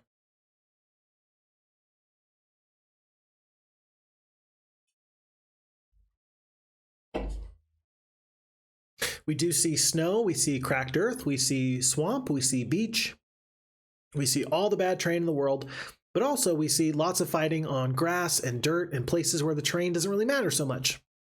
So which do we prefer? Sante Paula says leadership. Anybody else? Voting is going to close in 5, 4, 3, 2, 1. Leadership it is. Mushanki Pet says Wilfrey might become a secondary good magic hero, so leadership, perfect. All right, I love it when chat is in agreement because there's many things that we can disagree about, right? I think that there's tons of things that you could disagree with FixFox about here in this playthrough. I think it's obvious that there's things that I wish I'd already done differently, and I think that there's probably things that you're saying to yourself, whoa, I never would have done that. So it's important to note that there's lots of differences in ways to play, which makes it all the more nice when we find places that we agree, yes, this is clearly the better decision of the two. So way to go, chat. I appreciate all that you do. Mushanki Pet and Sante Paulus, thank you both so much. All right, peasants, centaurs. Centaurs are never going to be anything. These dwarves, they're never going to be anything. Halflings, I'll keep them around just for now. But let's get the swordsmen and the pikemen. Let's get them up to this Freeman's Foundry. It's only 2 days away. It's really not that far. And then maybe we can even clear out some of this in the center. Maybe not. Maybe not. But yeah, both choices were fine. Mushanki Pet's like, look, this was a choice where you couldn't mess this up. Either way, it was going to be great. And that's how I felt about it. Usually I should make all my decisions for myself. But that was one of those ones where they were all good. They were all good decisions. I am in a bit of a bind, folks. I've been using my hero here to rush down some warlocks, but the problem is that I don't think I have enough forces to actually beat them if I get to them. I don't think I have enough forces to actually beat them once I get there. I think I'm perfectly fine to start upgrading this town into a castle and continue to get these quality troops. We're going to do that, but I feel like I've rushed in this area recklessly when maybe I shouldn't have. In fact, I'm almost wondering if maybe instead of clearing in this direction, maybe I should clear back up this road so I have the most unencumbered roads from all my different castles, so I can resupply in a week or two or a month or two. Because if I go forth with these armies, it's just not going to be enough. It's not going to be enough. But if I lay the foundations, if I prepare the way to use these roads very effectively in the future, that might mean that resupplies come quicker and better, and that might be the flexibility I need to overcome an enemy. I'm going to do that. I've talked myself into it. For better or for worse, I've talked myself into it. I'm still going to be kind of smart with where I go. Oh, I think you got to take archery, right? I think I'm going to try and be smart with where I go and how I defeat these forces and clear out this map, because there's no guarantee that this is going to go extremely well. I don't have a bunch of troops, but I think I can get at least up the main road to here, and then we can bridge all of these different forces together and hopefully do well for ourselves. That's my hope. That's my plan. A former captain of the guard admires your quest and gives you the enchanted sword breaker that he relied on during his tour of duty, +4 defense and +1 attack. I'm running out of artifact slots, and these are some really good artifacts. We might need to do a fast travel at some point. I got a little bit more I can clear. There's good.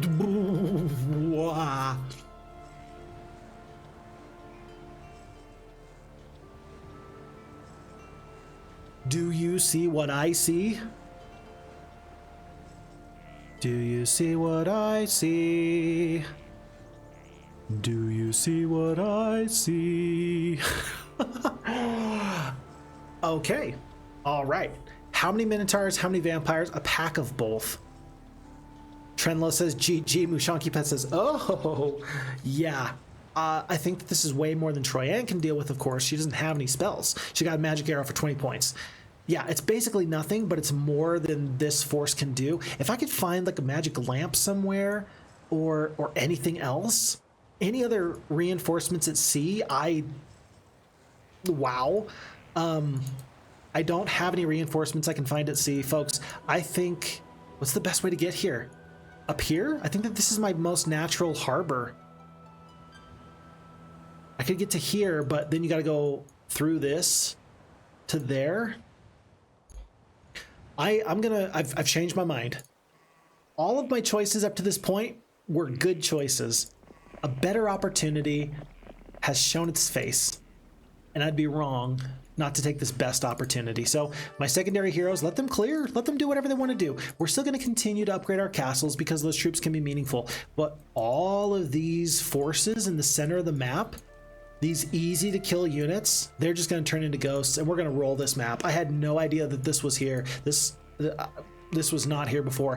I do believe, however, that there's one other Barrow mound. I seem to recall that I given the feedback that if you're going to have one Barrow mound in the bottom left, that you might want to have another Barrow mound somewhere else on the map to provide easy access for both forces. And here it is. Whew.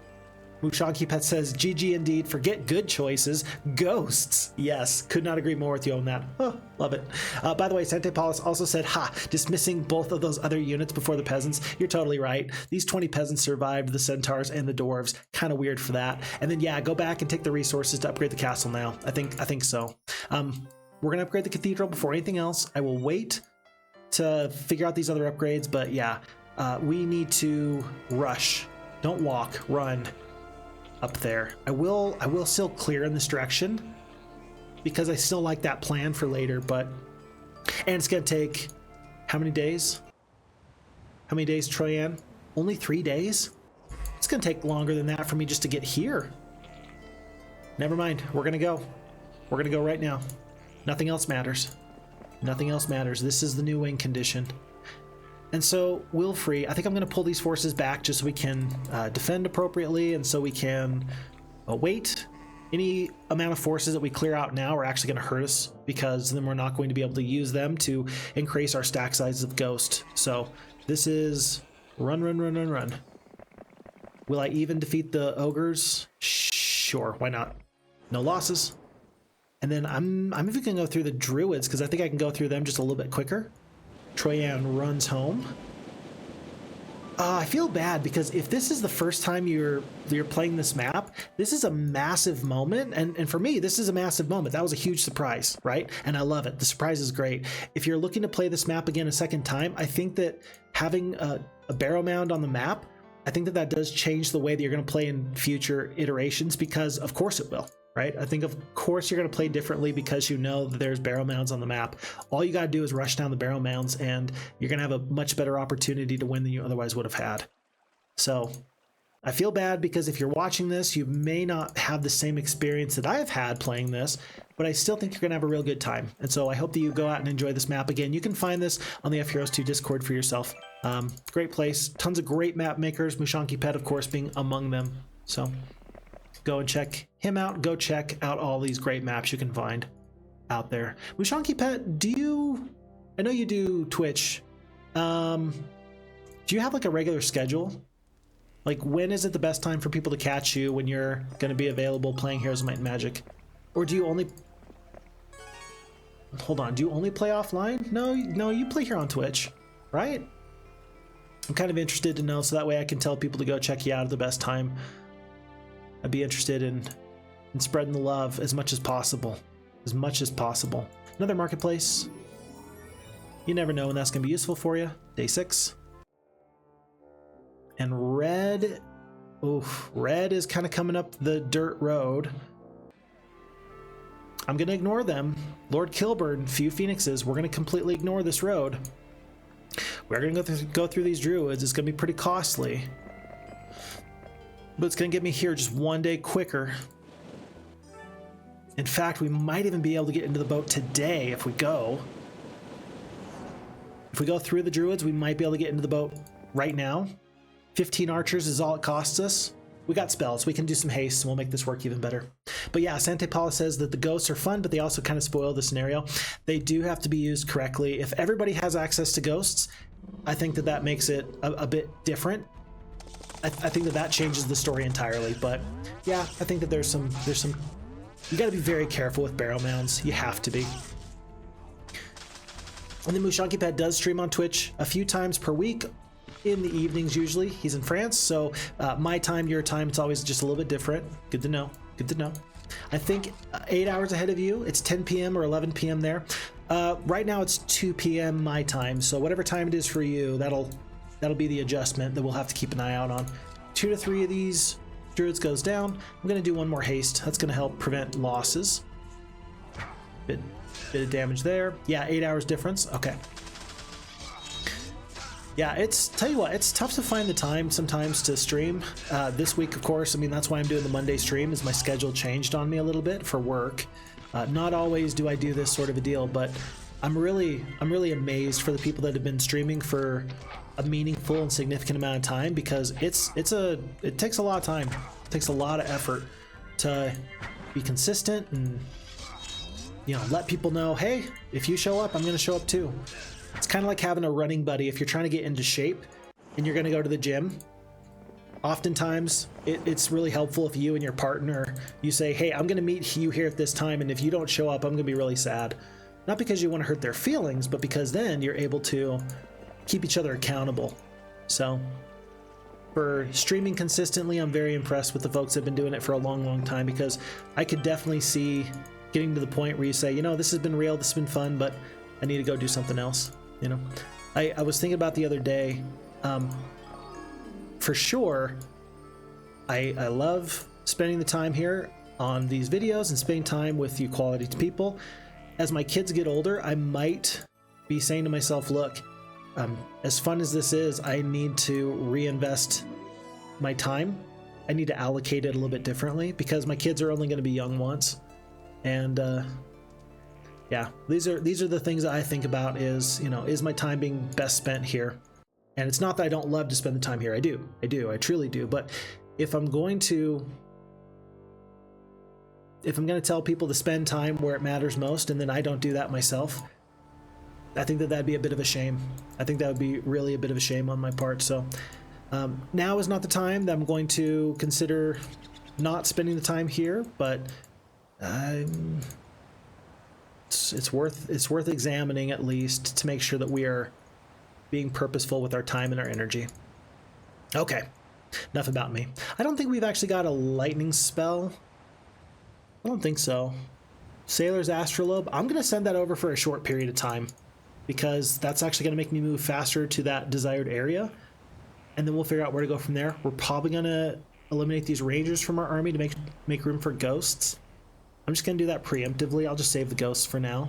And then these artifacts can absolutely go on another hero. Someone to the south here, probably Wilfrey. I think that Wilfrey is going to do really well with that. We are going to accept these archers into our army. It's going to be 8 more here, a couple more here, because in case you haven't noticed, Lord Kilbert is quickly approaching us, and oh boy, he looks kind of upset. And I don't want to upset him any further. I just wanted to say, dude, take the gold, take whatever you have, whatever you need, just take it and run. I don't care, it'll be fine. But as much as I can do to make sure he leaves me alone for as long as possible, that's what I want to do. And part of that's going to be so that I can get the appropriate artifacts onto Wilfrey, my secondary hero, and we can maybe mount some sort of resistance. I hope that's very successful. Okay, let's see. Had a new subscription. Figaro, thank you so much for the subscription, Figaro. I really appreciate it. Hello, Fix Fox in chat. Hope you have a great fun with this map. Having a lot of fun. Thank you so much. And hey, I really appreciated your message. Thank you so very much. You said some really nice things in that private message. Just talking about exactly what I was talking about there, about being a father and making sure that we spend time where it matters. So thank you very much, and I really appreciate you. Thank you so much, Figaro. My all-time favorite Figaro moment was actually when we were doing the Price of Loyalty campaign. It was scenario 7, and with the death wave, there was a fun moment where we got to hype each other up because the spell came in really handy. So good stuff. I love it. All right, Troyan is almost there to Wilfrey. I think that Wilfrey wants to stay the night if there's a mage guild.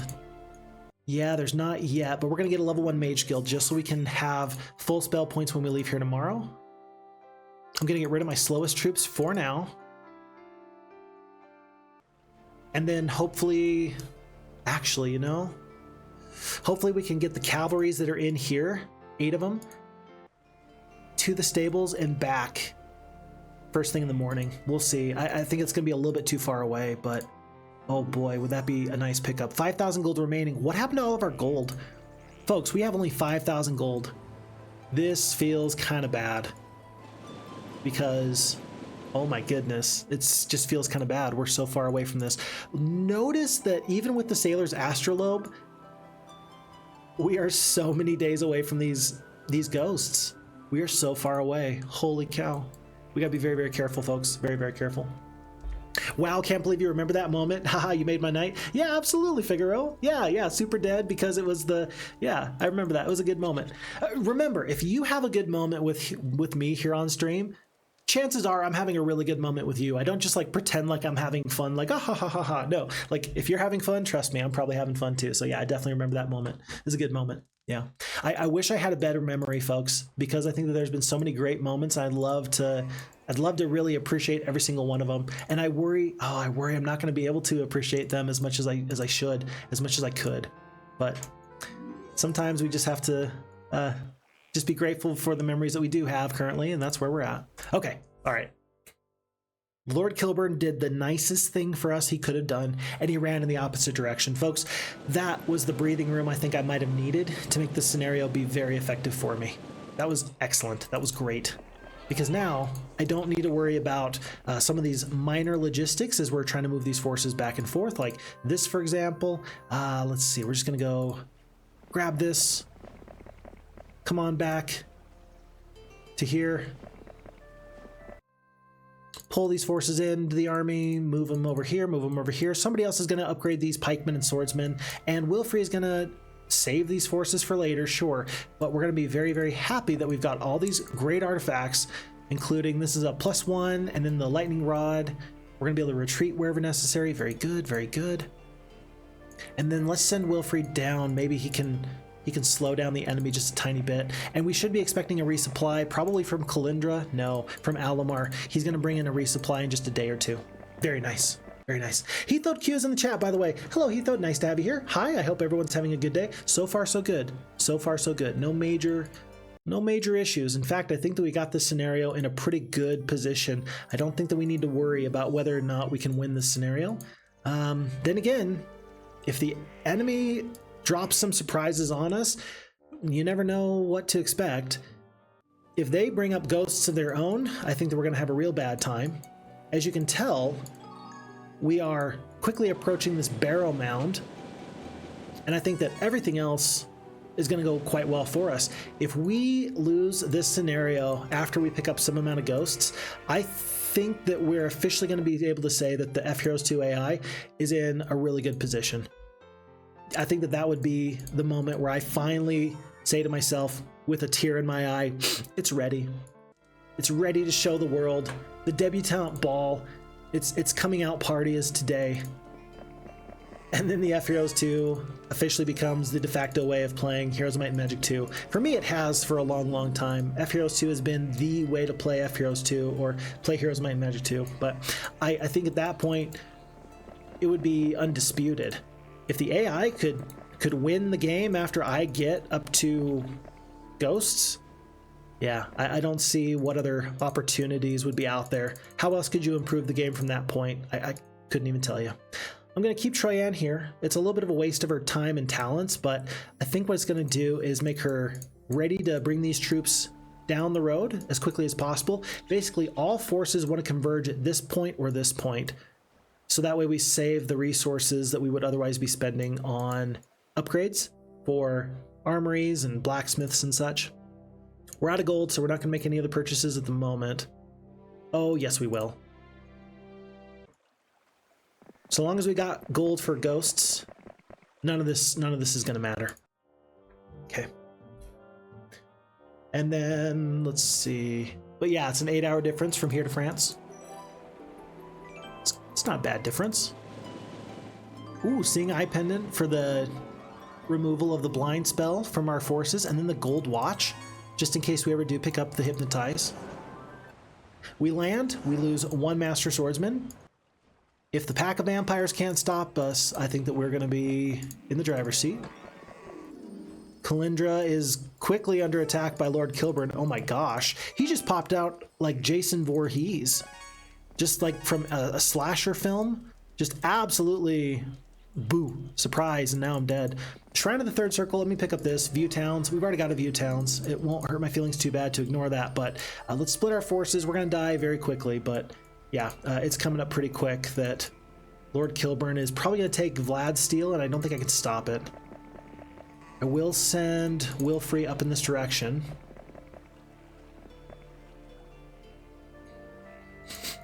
Yeah, and I'm not going to upgrade this castle any further because I think it's about to go down. In fact, any purchases here? I'm going to purchase the archers.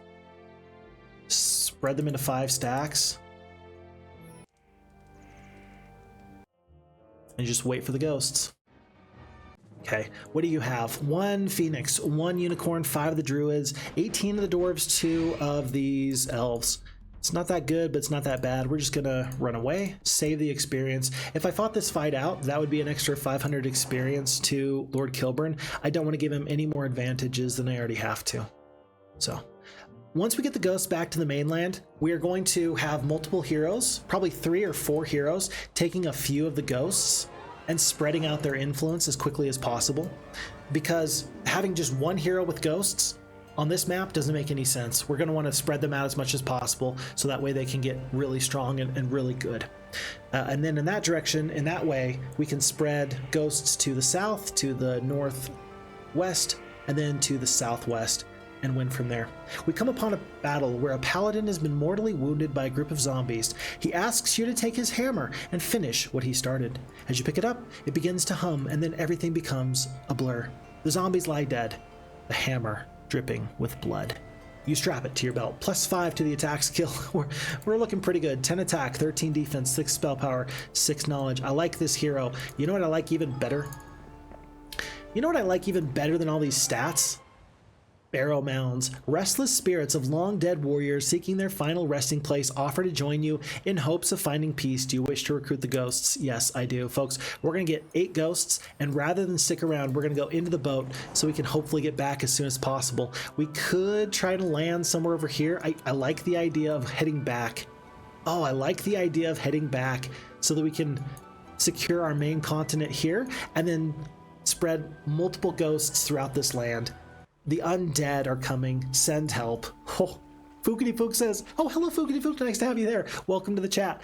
Hello there, my friend. I hope that the stream goes amazing today. I'll be lurking today. Thanks for the content. Hey, I appreciate that. Thank you so much for saying so. I hope you're having a great day, and thanks so much for the lurk. I don't know. It feels bad to me if people ever like look at the chat and say, oh, this person's here in chat, let me just talk to them. It's like, bro, respect the lurk. Respect that I'm here and I'm appreciating this, I'm enjoying this, but don't make me talk if I don't want to talk. That seems normal to me. But I've actually seen people do that when I've observed other people's streams. It just kind of weirds me out, puts a bad taste in my mouth. Bluch. Bluch. Okay, Wilfrey's heading over yonder. Yeah, St. Paulus with the 3 ghosts. Figaro says the ghost train just left the station. Honk honk. Here it comes, boys. Let's go. Heathod says it's like Lord of the Rings, the Return of the King, Invasion of the Ghosts. What a cool moment. So I love the movies. The movies are so awesome. But I have to tell you, I really enjoyed more in the books that it was not that the ghosts were actually a physical force that were going to destroy the enemies, but that they were enough to like scare the forces of Sauron away. Like that was just like kind of a cool thing, because then you say to yourself, wait a second, in the books, why don't you just use the ghosts to command them to just kill all the rest of the forces in Mordor? It's like, yeah, because they're not actually physical beings that can cause harm in the books. In the movies they are, but they have to say for the movies, yeah, well, we can only use them this one time, and then their debt is repaid, and then they go away. I like that they still did that. It worked out fine, but yeah, just an interesting change from the book to the movie. Maybe you like it, maybe you don't. I just noted that difference, and yeah, it's just interesting to me. Okay. Sante Paul says it's better they don't leave you for the final battle. Yeah, these ghosts are way better because they are not going to leave me for the final battle. There, you're talking about what I was just discussing. So yeah, definitely. Figaro asks, question for everyone, what is your favorite moment from Lord of the Rings? I'm interested to know, what is everybody's favorite moment from Lord of the Rings? I will wait to go last because I don't want to influence anybody else's decision making here. Okay, Figaro, let's see. I think we can actually defeat Lord Kilburn with these forces. I think that we shall. Yeah, I think we're definitely going to. We might as well. Enemy has fled, 23 rangers. Small price to pay. for salvation. Note that my 7-speed champions are just as fast as your Phoenixes. I get the first round of combat if I want it. And look, I do have a lightning bolt. So my lightning rod's actually going to be pretty useful here. I could kill not your unicorn because they are, or rather your Phoenix, because they're immune to elemental damage. I'm going to do this. I'm going to kill all your greater druids. I think that they're going to cast a spell and then they're just going to run. I think that's what's going to happen. Let's wait and find out. A curse. That's not the spell I was expecting. Oh boy. 64. Yikes. Holy crap. Who are you? Lord Kilburn. 9 attack, 5 defense. Look at this. 21 attack versus my 4 defense. The Phoenixes are doing 170% bonus damage. And then you got good luck. So you get 170% bonus damage. And then you double it. And so one Phoenix just did 154 damage. 15 Rangers goes down. That's crazy.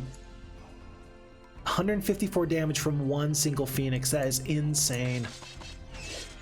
I don't want to say that's not fair. It's totally fair, but that is some major damage. Oh, that's just sick.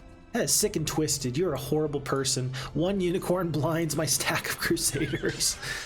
And hurt and shocked. I am hurt and shocked. And now you run. Okay, whatever. Fine. Mushanki Pet with a yeah. When we see damage that gets out of control, it's always really nifty, but that's what you get when you have a 9 attack skill Lord Kilburn against the 1 defense of Wilfrey. Massive moment there. Okay. We are continuing to do fun things. And mostly that just means that we're waiting to come back. We're still sailing. I said I wasn't going to upgrade this castle anymore. We're going to because Lord Kilburn kind of left us alone. And the roads are mostly cleared out. I'm going to use Wilfrey to clear out this final stretch of road. And then we'll carry on from there. Heathold says, the very beginning when Bilbo describes hobbits always makes me smile.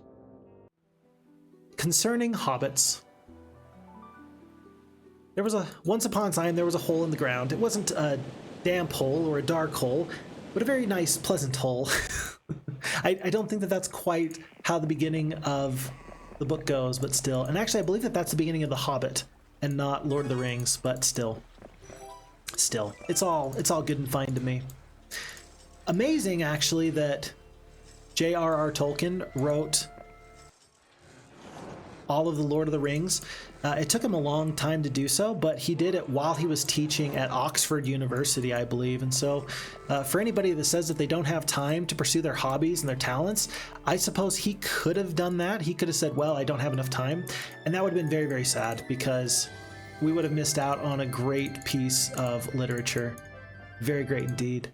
Mushanki Pet says, never underestimate unicorns. They are champions, but without armor, nor a knight on top, but they have blinding horns. What a good way of looking at it. The comparison between them.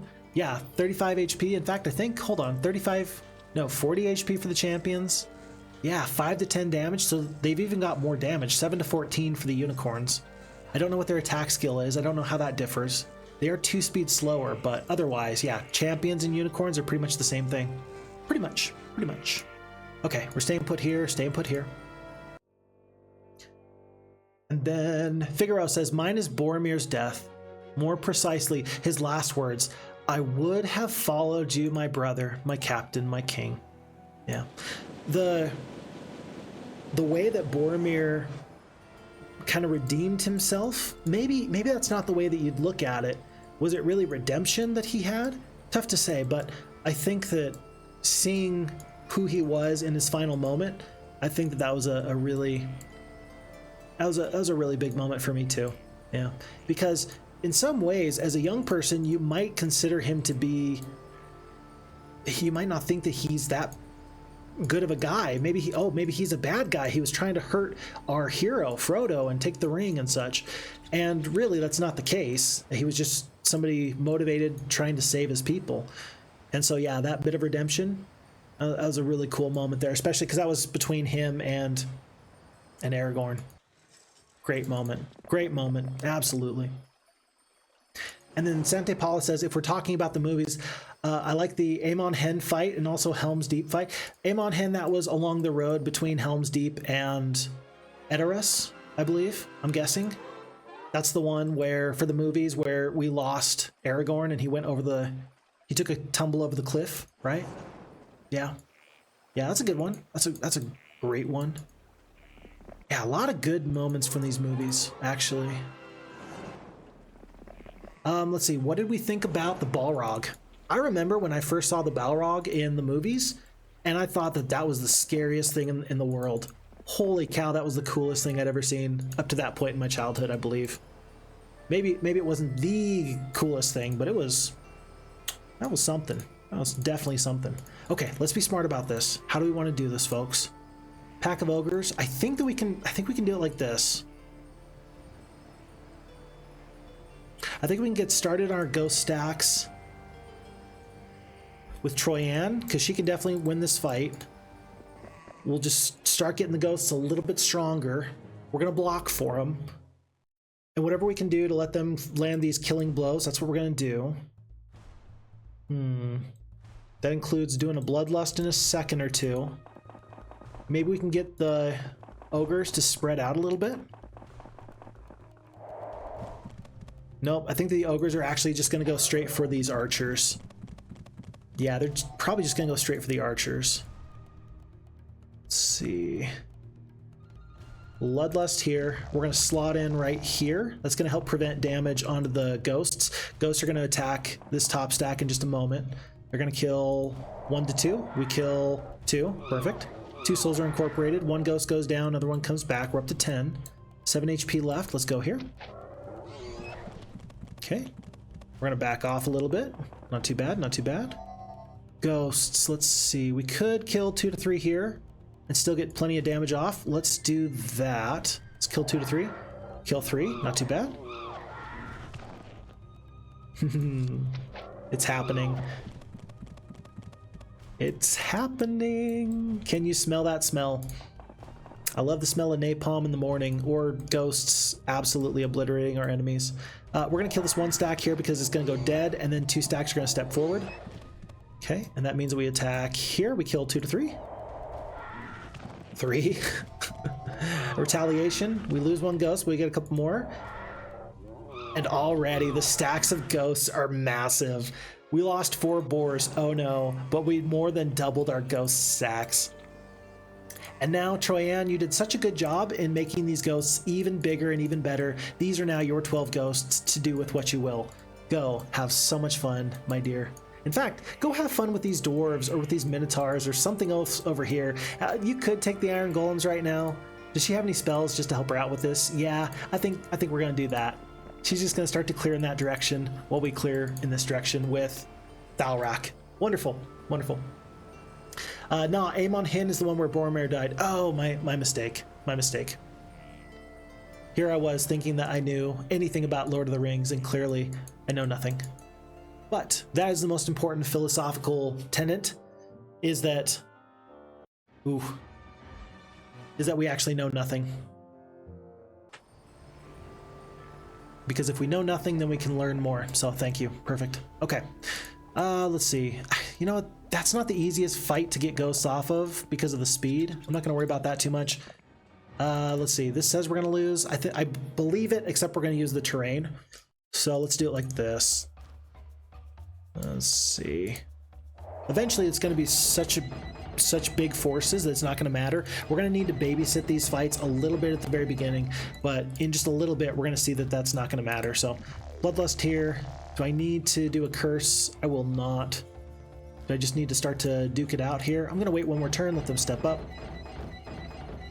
But yeah, we're going to use this terrain to our advantage. And, oh, I suppose you can curse. It won't hurt anything. Here. In fact, if I just fight in this choke point, I think I just win. I could probably hit Q to end the battle and I'd be just fine. Yeah, I think I could just hit Q and end this battle and be just fine. Actually, hold on. You kind of need the Bloodlust here. Did you see those losses? Huh. Yeah, the losses actually weren't nearly as good as I thought that they would be. Okay. Yeah, just can't be silly with it. Don't get silly with it. Up to 36, archery. Here. Go stacks up to 45. Ghost stack is up to 54. Just got to babysit the very first fight and then you're fine. Okay. Okay. In his case, we need to remember that humans were especially weak to resist the ring. So I would consider this as a redemption moment. Yeah, I completely agree with that. And I really enjoyed that C.S. Lewis and J.R.R. Tolkien were friends. I don't know, because I wasn't there, right? But it seems to me that their friendship, in many ways, there were some religious undertones, which back in the day was, you know, it's just kind of more where they drew their inspiration from. And while we don't necessarily talk about the religious or the spiritual things in this day and age, mostly just because it's more of a private thing and such, I think it's very interesting the way that their works were influenced by those different influences that mattered a lot to them. So I just thought that that was something interesting to consider when we're talking about, you know, these themes like redemption and such. Yeah, there's definitely themes of redemption there, and in large part, I think that was because of some of their leanings and their inclinations as people. So yeah, are people weak? Are people inherently good, or are people inherently bad? You know, tough to say. Only you can answer that question for yourself. Oof. But I think all of us have to make that decision for ourselves. I'm gonna do this one little haste, and then I'm gonna hit Q to end the battle. Somehow we still lost one extra ghost. Makes me sad, but oh well. Yeah. Let's see. So I'm gonna answer this question for myself now. Let's see. What's my favorite moment from Lord of the Rings?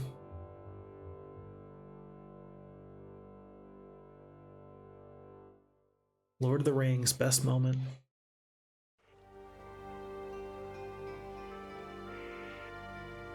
I do like the idea that when Gandalf is sharing with Frodo, and he's talking about it was a pity that Bilbo didn't kill Smeagol when he had the chance. I really appreciated that kind of talk. You know, he's like, it's a pity that he didn't kill him. It was pity that stayed Bilbo's hand. I like that idea an awful lot. It felt like it was a moment where it was humanizing, kind of this redemption moment for this creature that was wretched and would kill you in an instant, but it discussed kind of where they came from and how their life had made sense to them up to that point. I know that there was a lot more going on in that moment, and I don't know actually if that actual speech came from the movies or if it was in the book only, or if it was in the movie or not, but it's just one of those things that was interesting to me to think about. So, a lot of interesting characters in the Lord of the Rings. Apparently, I just found out the other day, for one of the rides of the Rohirrim, it was probably the last one. It wasn't the first one where they come back to Helm's Deep, but they actually had a lot of the extras when the Riders of Rohan come to save Minas Tirith. If you were an extra and you could actually quote the line, and if you could discuss the line in depth, they put you on the very, very front of the battle lines as an extra, so you actually got screen time. That's one of my favorite things in the world, because they wanted somebody who actually understood as an actor and as a person and as a fan of the series, somebody that understood how important that moment was. And I think that that's so cool that they ended up doing that. Oh, that's one of my coolest things, because there's this one extra that he's riding so hard, and he's just like spurring his horse on in this wild and crazy way. It's just awesome to see that kind of deal. Oh, it's slowed. Oh, that's not good. Well, let's make an adjustment there. Let's kill 8. I just love that the people that made the Lord of the Rings, they were already big enough fans themselves of the series that then you just add that one little extra little thing where they knew what they were looking for in their extras. Just appreciate that. Okay, so we got slowed again. We're gonna thankfully be able to haste one more time. But yeah, I could see how you could totally lose this fight if you weren't careful. Even though the ghosts are undead. Holy cow, look at this. Who are you? Who is this masked stranger? Veltharion Kesriel the Wizard. 3 attack, 4 defense, 9 spell power, 10 knowledge. Holy cow, this guy's tough. This guy's way tough. I could kill 30 boars and get 30 more ghosts. I'm gonna do that. I'm definitely gonna do that. And then I'm gonna use these ghosts to kill one more Titan. Good. Are you just gonna run away from me, or are you gonna try to attack me? You coward. You absolute coward. If I ever run out of hastes, I think I just lose this fight. If I ever run out of hastes, I got 15, I got 5 more hastes. Look at this. This is crazy talk. Who does this guy think he is? You can't kite me into oblivion. I'm gonna kite you into oblivion. One more Titan goes down. There's the slow. Okay, there we go. There we go. And now he runs. 46 ghosts that cost me. Jeez. Okay, the FHeroes2 AI, they're getting better. You must admit, they are getting better. All right, I'm gonna split my stacks of ghosts into 4 stacks for these upcoming fights. Here, nope. Some of the ghost stacks got bigger, some got smaller. But geez, we've officially realized that the AI is not to be trifled with. Okay, no issues there. I'm gonna offload some of these ghosts. I'm just gonna split the stacks. And I'm actually gonna have Wilfrey take the ghost back, or rather the archers back. I don't want him to be able to... I don't want to be slowed down by the 2-speed archers, and I don't want to just dismiss them for free. But anyway. It was in the movie too, that moment where Gandalf talks. It was in the book and the movie. Okay, perfect. Perfect. Fixfox Wife says, we still need to read Lord of the Rings. I completely agree. I completely agree. There's no better time in our lives to read, except for now, because our kids, I grew up on books like Where the Red Fern Grows and Lord of the Rings, and these were meaningful. These were important for my childhood development. Hatchet, that was just a book about a young boy that gets lost in the wilderness. Like, yeah, my kids are definitely at the point where they need to read. And what things am I going to have them read? It's definitely going to be these sorts of things. Oh, look, a snack. 47 peasants. Nom nom nom nom nom nom nom nom. Peasants are just like potato chips. You can't eat just one. Look at this. We're going to upgrade this mage guild just one more level because it could be useful. What's it going to be? Elemental Storm, Resurrect. All right, cool. Did you notice though? Hold on. Hold on. Ghosts, Animate Dead. That feels pretty useful.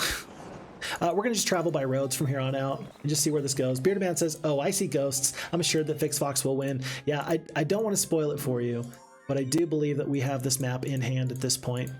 Something about ghosts just makes my day so much better. Oh, it's Ector. Alamar, you need to run a little bit faster and go catch this gentleman. Yes, just a little bit faster, please. Okay, dropping off the 4-speed creatures. And I will actually split these ghosts into 4 stacks. Should let me defeat the orcs just a little bit easier. It does.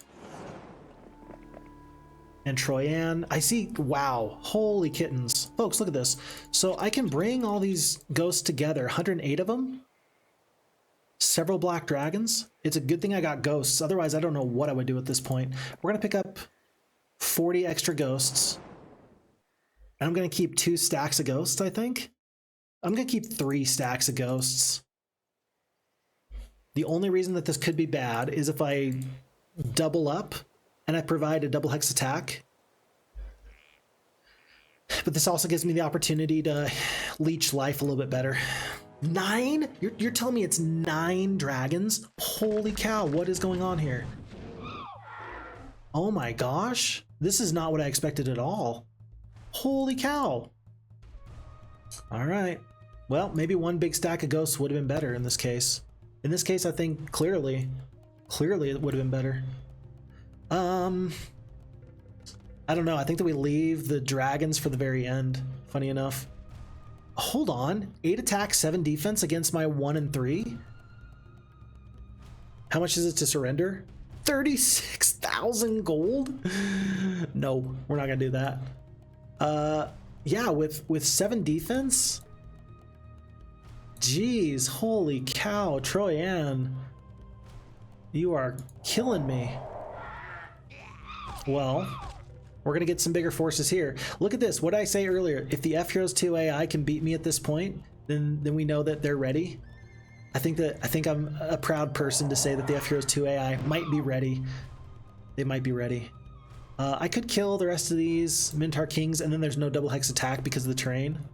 I can't even kill all of them because your defense is just too high. That's nuts. This is crazy. I love it. I'm gonna kill all these supporting troops, and then I'm just gonna surrender at the last moment when I only have a few troops left, because what else can I do? Mummies. We get 8 mummies back here. Another 4 to something there. Jeez. 10 ghosts go down in time. So 9 dragons, they just killed 1 full stack. It's time to run. 8,100 gold, I'll accept. What in tarnation? Holy cow, bearded man. I'm assured that we will still win, but okay. It looks like there is some strength among the enemies of Fixed Fox. Holy cow. Santipal says, I don't know if that was good to use the ghosts alone in that fight. I mean, you know, definitely not there. Yeah, there's still some strength there. I mean, thankfully my main hero, I mean, he's just going to roll. With 182 ghosts, 10 attack, 14 defense, this fight's going to go forever, but I think that Wilfrey needs to clean up some of these freebies, maybe clean up Alamar, and then head back to defend in this central area and just feed off of ghosts and stuff, or rather, feed off of wolves. Very interesting. Very interesting. I like this. But Santipalus read The Hobbit, Lord of the Rings, and The Silmarillion when he was 13 to my little sister that was 5. Bro, you reading The Silmarillion at 13? That's basically like reading the Bible at 13. Holy cow. It's pretty impressive. I'm impressed. Rather than go south, I kind of want to go deal with this Crag hack fella. Let's do that. Let's go right through these trolls. Jeez, holy cow. So through the trolls, see if I can pick up the +5 spell power. I don't need spell power really. I just need like attack skill and defense skill. He probably can't see me from here. I'm guessing I'm going to be able to surprise him in just a moment or two. Okay. Ghosts. Ghosts. Sulfur. Ghosts. Even when it says that there's 1 ghost lost, that just means that there was 1 ghost lost on one of the stack. My stack sizes are still increasing. They are still getting better. Where did he go? Oh, he's all the way up there. So my stack sizes are still getting better, even if it looks like we're losing a little bit. Yeah, I don't know where Ector's going. We lost this castle, so be it.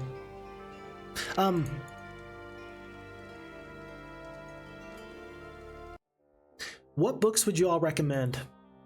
Right? Here, kind of more for our age range, for us as adults. I'm not asking for kids' books necessarily, like Sante Paulus you were discussing as a young person. You still enjoyed Lord of the Rings and the Silmarillion and such. For modern day reading, has there been any good books that anyone here has read that they would be happy to recommend? While out scaring up game, your troops find a mysterious staff levitating about 3 feet off the ground. They hand it to you and notice an inscription. It reads, "Brains best brawn, and magic beats might. Heed my words and you'll win every fight." Yeah, but ghosts beat both of them, so I say that and I make no apologies for it. Hey Chris, how's it going? Hi to the Real Fix Fox. Nice to see you on during the week. Would have joined you earlier, but I was playing some online chess. Oh good, I was actually wondering if I was going to play chess today online because I wasn't sure what I wanted to do today. Just wasn't sure. But hopefully you were winning. And if not winning, hopefully you were improving and you were happy with your improvement. Whatever the case, I'm hoping you were just having a really nice time. We are playing this map here, Dhalsivia Pirenaica, and this is from Idruinn from the FHeroes2 Discord. It's a good map. Expert difficulty, impossible is what we're playing on. We're playing as the knights. We got all these enemies to deal with. And as you can tell, we've got ghosts. We got lots of them, but that doesn't mean that we are instantly going to win all these fights. It looks like there's still much to be done in this scenario. And that's okay for me. If the enemies pick up any amount of ghosts, I think that we just lose. So we're still going to play this a little bit careful. And then, oh, and there was Trenlo in the chat. Trenlo just popped in really quickly and was like, hey, what's up? And Trenlo, I didn't say hi to you directly, but hello to you if you're still here. And then to, let's see, To Tobel, hello chat. Hello Tobel, nice to see you there. Welcome, welcome. Hi Fix Fox, long time no see. Yeah, no, long time no see. Actually, I think I saw you last week a little bit, but yeah, happy to have you back, sir. Hope that everything's going great for you. Wonderful, wonderful. The name of the wind was pretty good, Heathos says. What's the name of the wind about? I'm interested in that. Let me know. And then Chris is talking about Brandon Sanderson's book, The Mistborn books. Apparently those are really good too. Okay, I'm definitely looking forward to looking into that. Thank you very much for the recommendation. 2 wins, 1 loss for chess. Not too bad. Are you playing full games? Are you playing 10-minute games? What are you playing there? Interested to know about that. Folks, this is actually a big fight. 10 attack, 15 defense, 8 attack, 7 defense. Crag Hack is a pretty good hero, plus the blood morale. These dragons are not going to be easy to deal with. I'm going to preemptively haste my ghosts. They ended up just cursing the champions. I don't know why you would do that instead of slowing, but we're going to send the ghosts to attack these black dragons before any bad news happens to me. Right now, we can kill 2 to 3. We will kill 2 to 3. We killed 2. Not too bad. And then 16 ghosts in retaliation plus some. Yeah, this is still gonna be a little bit of a loss, but hey, they're ghosts. You can lose some ghosts and you're still absolutely gonna win this fight. So here, for example, we'll kill 5. Ooh, there we go. And I'm actually gonna go kill these hydras. No, let's get rid of the dragons. That way the enemy doesn't surrender and save more dragons. I just don't want that. And then in a moment or two, the ghosts are going to go down and deal with these hydras. Massive B is in the chat. Hello, Massive B. Nice to have you here. Welcome, welcome. Playing some nice Heroes of Might and Magic 2, having a good time. Hey, where can I join the Discord? Oh, and then found it. Perfect. Yeah, in fact, I think I heard my Discord ping just a second ago. That must have been you. So yeah, welcome, welcome. I like to use the Discord as a notification system so people can find out there. Hey, by the way, Fix Fox is going live. Like today was sort of a ninja stream. I wasn't planning on streaming today. Just kind of happened. And then also it's an opportunity for me to upload the maps that you find here. Whoa. Whoa. Yeah, this is a chance to upload the maps that you find here so that way you can play these yourself, just in case you're not a part of like the FHeroes2 Discord, things like that. So welcome. Happy to have you here. Hope you're gonna have a real good time. I think you will. I think you will. Folks, we're gonna leave all these artifacts on. Do I need the plus morale here? Not really. Not really. Do I need the Ankh for my animate dead? Not really. I'll take it off for now. And then Troyan is back with her hands in her head saying, I'm so sorry. I didn't mean to bring dishonor to the kingdom. And I say, it's okay, my dear. You did just fine. What can you do against a Crag Hack with 8 attack and 7 defense? I ask you. So Chris says 15 minutes on the clock, relatively slow, but not too fast of a game. I like to do just the 3-minute games because I kind of know, I don't know. I just don't have a lot of time necessarily to play as much as I would like. And when I play on my phone, that's what I tend to find is that the 3-minute games are fine for me. And then the rapid 10-minute games, I like those as well. So 15 minutes is kind of fine. Don't hate that at all. And again, glad you're enjoying some chess. I will tell you that I don't think I'm nearly as good as a chess player as I wish I was, because my dad is fantastic at chess. I think that he said, you would have to ask him. He says that he's currently at about a 1500 rating, but in his prime, back when he was studying chess basically on a day-to-day basis, that he thought that he was somewhere in like the 2200 range. And I believe him, because he used to do the amount of Chess Life magazines I've had floating around my parents' house as I was growing up is massive. And, you know, when you talk to him about the game of chess, like he'll discuss the history of it. He'll talk to you about some of his favorite players and some of the different strategies. He'll talk about some of his favorite moments. It's really impressive to me to see my dad enjoy chess at a high level, because any game played at a high level is just fun for me to watch people enjoy. Okay, 4 dragons, not enough to stop 21 or 200 ghosts. And so, Fix Fox, would you like to go back and play your dad in chess? No, I would not. I'm going to ignore Lord Kilburn for now. I know he's like 9 attack, 10 defense, and Wilfrey is not that good. Wilfrey's got like 2 and 2. I think I'm going to split this into 2 stacks of ghosts, 133 each. Because Lord Kilburn was coming in my direction like he thought he could beat me.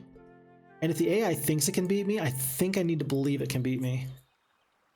Yeah, I'm going to have to be careful about that one. But yeah, 15 minutes is a good time for chess. It's a good game.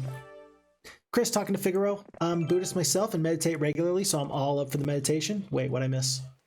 Oh, Figaro said, Meditations, Thoughts to Myself by Marcus Aurelius. That's a great recommendation. That's a great recommendation, yeah. No, I haven't read that myself, but yeah, I feel like from what little I've heard and seen of Marcus Aurelius, that yeah, that's probably an excellent book.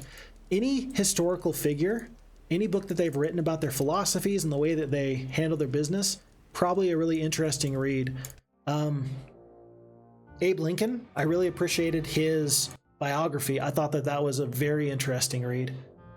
So, and I know he didn't necessarily write all that himself, but still. Just to see what great people before have done and where they've been and where they've gone, that's always interesting to me. Folks, we got Advanced Wisdom, and in this 5th level Mage Guild, there's Dimension Door. I don't think that we're going to use Dimension Door if we can help it. But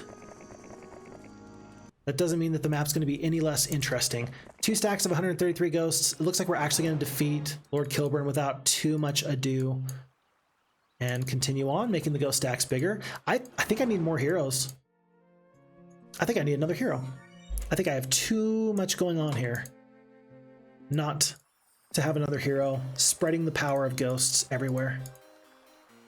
It's kind of like that game Plague Inc. And you need to just let the disease grow, spread its influence, and just win. That's where we're at this point. 76 ghosts. Shouldn't have any problems with any of these stacks. No and no. Up to 115. There's a nice supply of pork just along the main road there.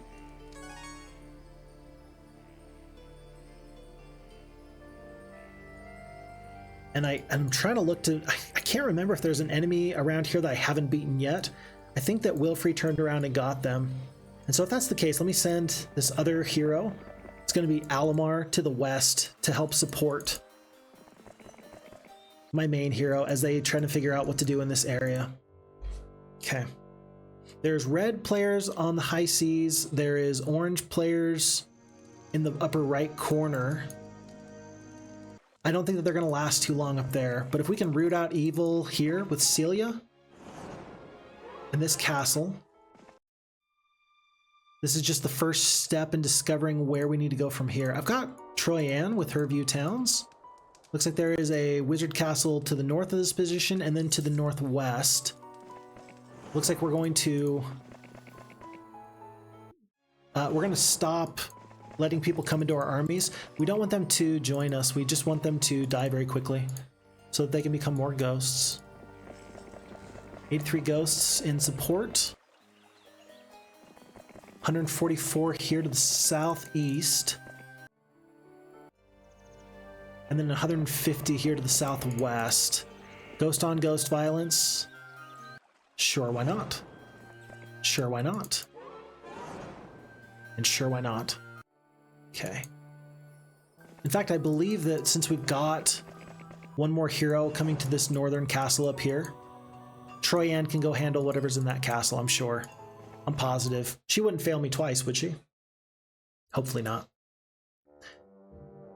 And Chris says, oh blimey, my rating is 900 to 1000. I'm not good at it, but it's not about the enjoyment, isn't. I think that there's a lot to be said about chess. I've heard it said that if you want to be well balanced as a person, that you ought to have a sport, like something physical you do, something artistic that you do, and then also something for your mind. So chess really is a brain exercise. I think it's good for you in that way, in a major way. And so, yeah, is it about winning? I understand the idea of playing chess competitively and why people do that, but I do use it more for the exercise and trying to train my brain and trying to be better in that regard. So I can't say if that's what everybody does for it, but I think that it sounds like you're not that person, that you enjoy chess for a different reason than just the wins and the losses. Looks like we got a Necromancer Castle here to the north, or rather to the southeast. Troyan is totally in the wrong position. She thought that there was a castle to her immediate north. It was not, and that's okay. She'll figure it out eventually. Expert logistics. Looks like this is now 300 ghosts for Tyro as he pushes into the territory of the Necromancers. And I need to just double check to make sure that there's no enemies closing in on any of my castles. It looked like there was one enemy that had maybe used Dimension Door. The problem is that I was reading chat, and so I didn't actually check to see what happened, but we're gonna go back because I'm gonna assume that this is that same guy. Eventually we're finally gonna defeat this enemy. I don't know why he keeps coming into this area. This orange hero is absolutely broken. He doesn't know what he's doing, and I don't know what he's doing either. Ah well, that'll take care of him. There's one dwarf that survived. Glorious victory. Well done. Spike Shield, Arm of the Martyr, Statesman's Quill. Like to see you run from that. Okay. Enemy has fled. We have the opportunity to do the funniest thing again. We're not going to. I'm just kidding. Okay. Glorious victory. And I'm really gonna let Troyan handle this with 155 ghosts. I think that she can, and so she should. Let's be smart with our forces here as we head to the south. Figaro says, myself, I'm an Orthodox Christian, but I like to delve and understand the spirituality of other religions also. There's always something to learn. I completely agree about that. Completely agree with that. There's a lot of... I don't think that there's...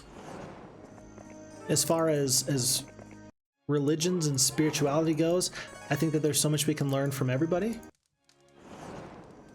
And I don't think anyone has a monopoly on truth. How about that? So, okay.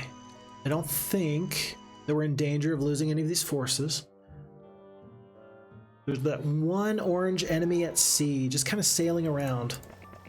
Who they are, where they're going to go, I don't quite know.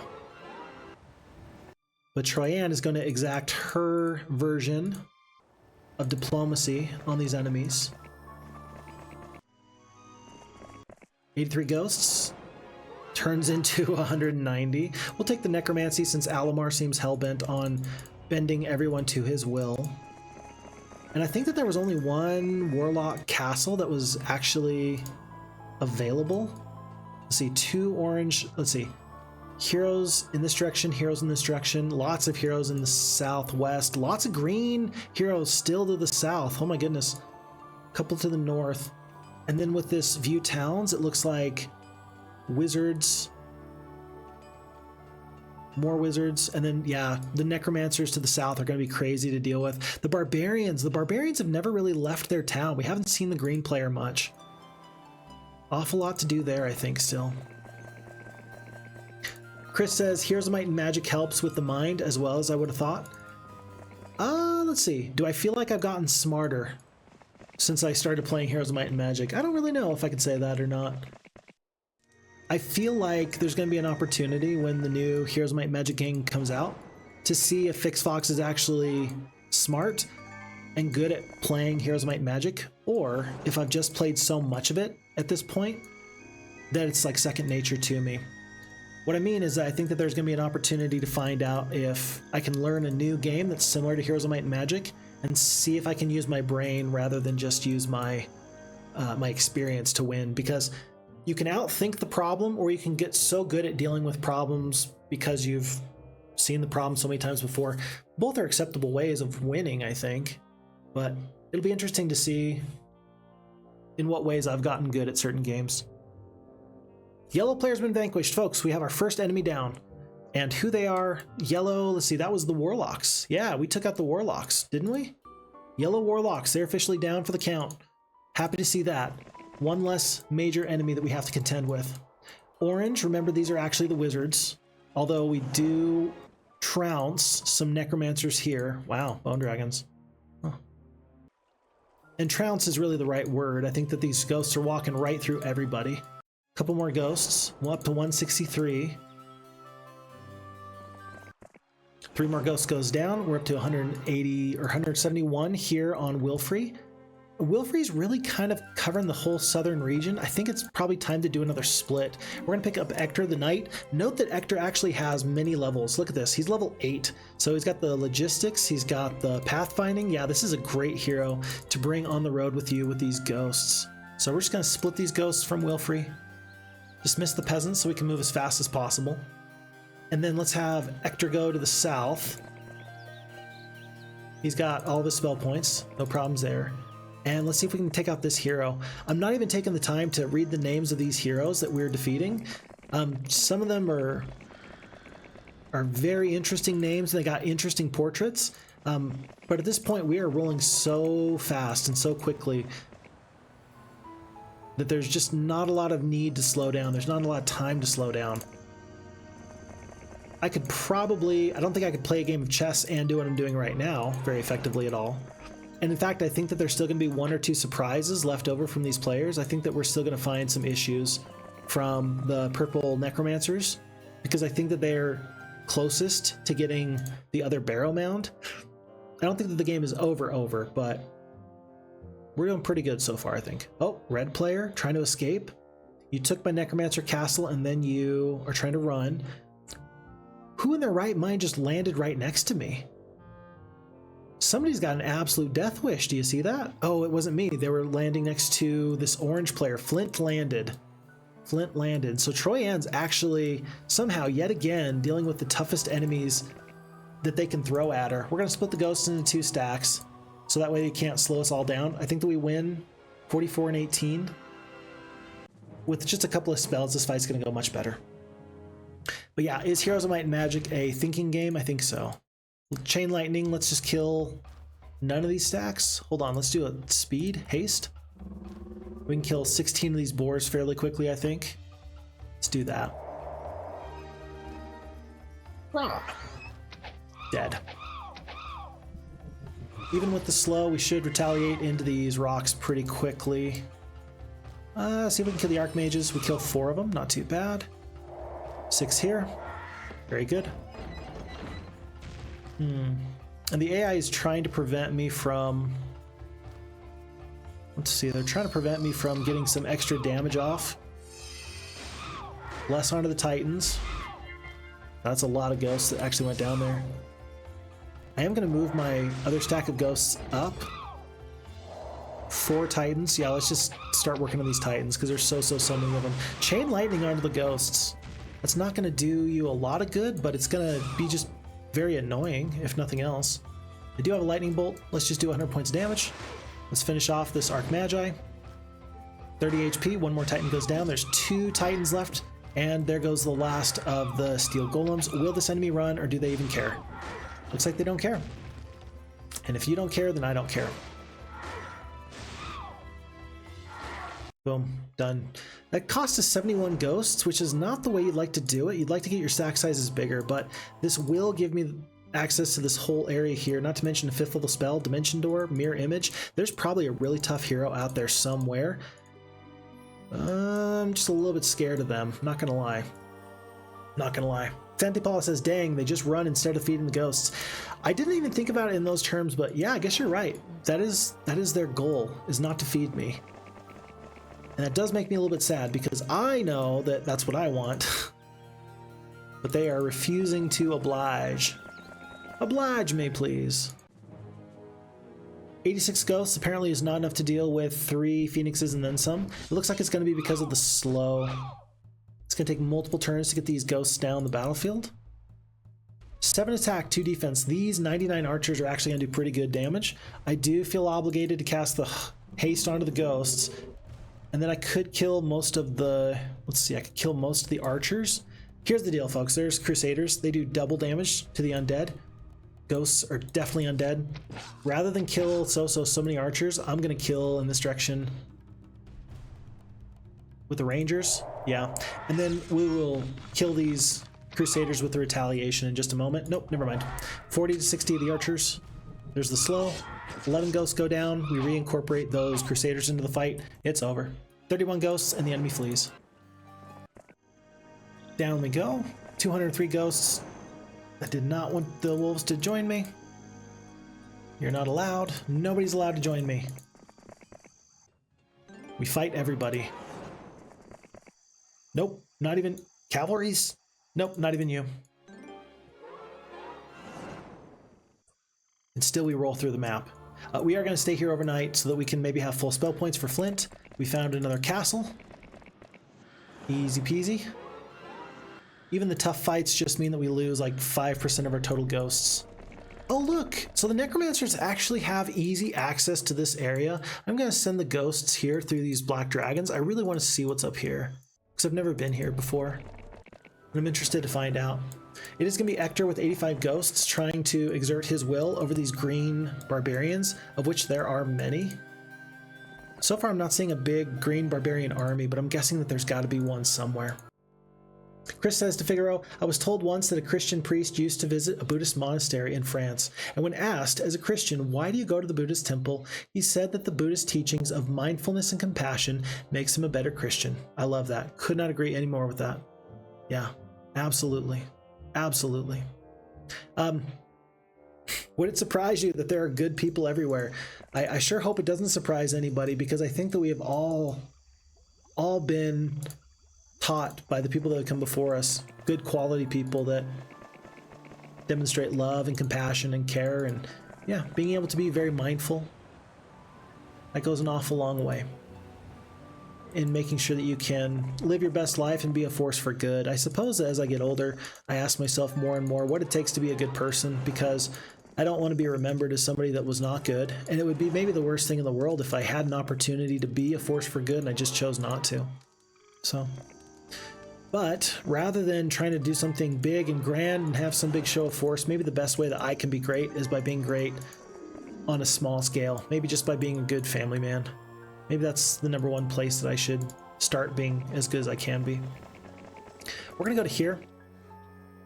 Yeah, right about here, because if Flint tries to Dimension Door back over here, or if he stays here, either way we will get him. But if he goes south, I can't reach him. This might be one of those times where we have to find a hero with the ability to use Dimension Door. Otherwise, I'm never going to be able to track that hero down.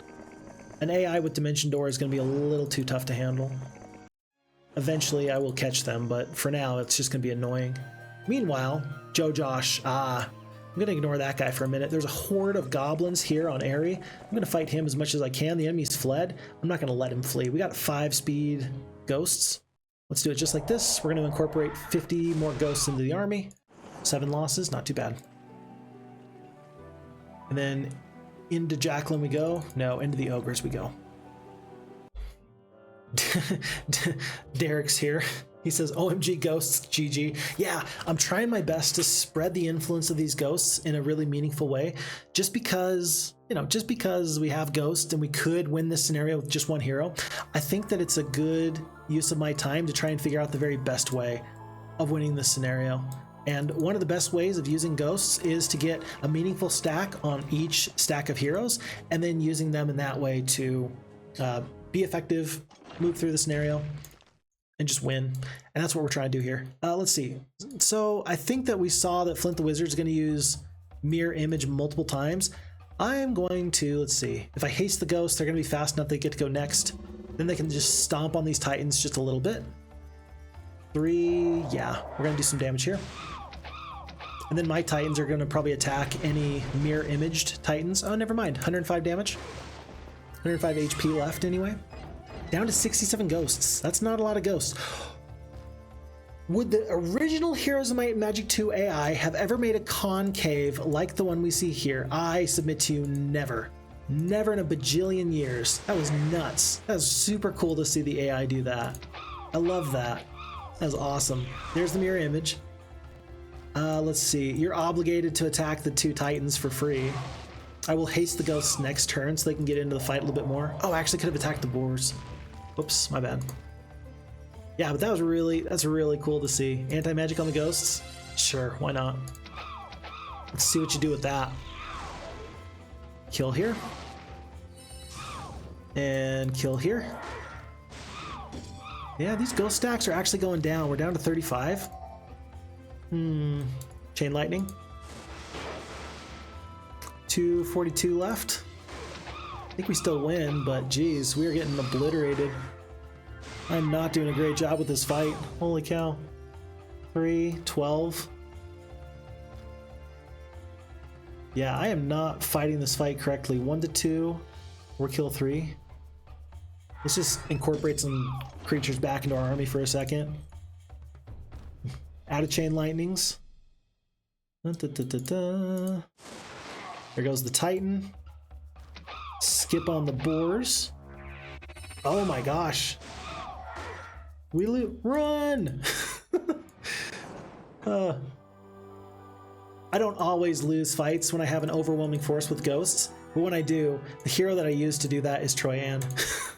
That's the second time that she's just gotten stomped by somebody. Oh, that's great. Good job, Troyan. You're a real testament to the fighting force of all of your friends here in the army. Good job. Xantipala says to the dwarf, "Ha! Is that everything you've got?" Yeah, that's pretty much it. After all of this struggle, that's pretty much all I've got left. But folks, lest we forget, so I got 159 ghosts on my main hero. I've got 94 ghosts on Wilfrey. I've got 308 ghosts on Alamar. I've got 400 ghosts on Tyro, another 128 on Ector, and I've got 10 here on Troyan. The initial 8,000 gold investment is absolutely paying off for me. I'm gonna let these Hydras join just so that way I can leave somebody here.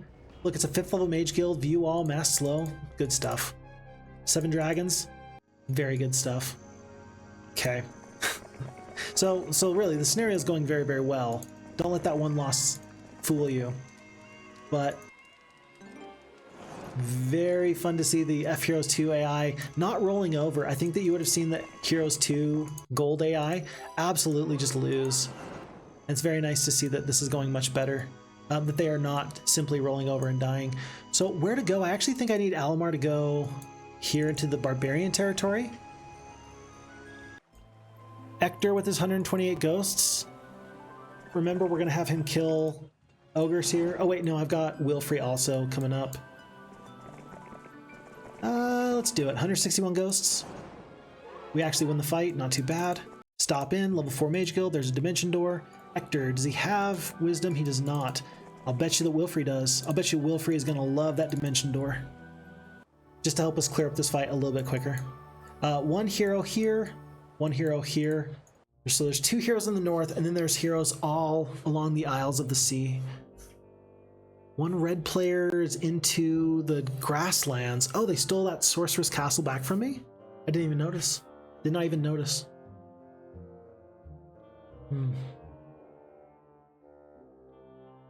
Probably happened when I was reading chat. Yeah, still an awful lot of fight to go here. I think that this is going to be the final moment for Orange here. You might say, FixFox, this is only 159 ghosts. Yeah, but this is my main hero with 13 and 17, so he'll be just fine. Absolutely just fine. Looks like we need to actually head back up north with Wilfrey.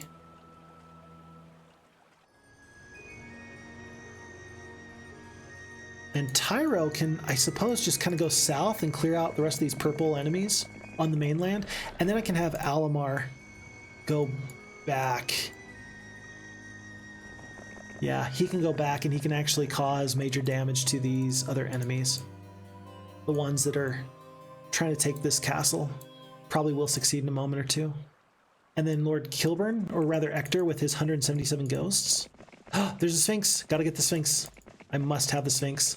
I have a riddle for you, the Sphinx says. Answer correctly and you shall be rewarded. Answer incorrectly and you shall be eaten. Do you accept the challenge? Yes, I do. I have no voice, yet shaped the first song. No form, yet all things come from me. The wise seek me, the blind fear me. Who am I? Chat, I need your help. Chat, what is the answer to this riddle? I have no voice, yet shaped the first song. No form, yet all things come from me. The wise seek me, the blind fear me. Who am I? Figaro says, in the Barrow Mound's description, it says that ghosts join you to maybe redeem their souls. I wonder how that works out for them by making the whole damn continent into ghosts. A soul for a soul. That's how they get their souls back. Tobal says, I myself am an atheist, and I always hear about heated arguments between Christians and atheists in the US.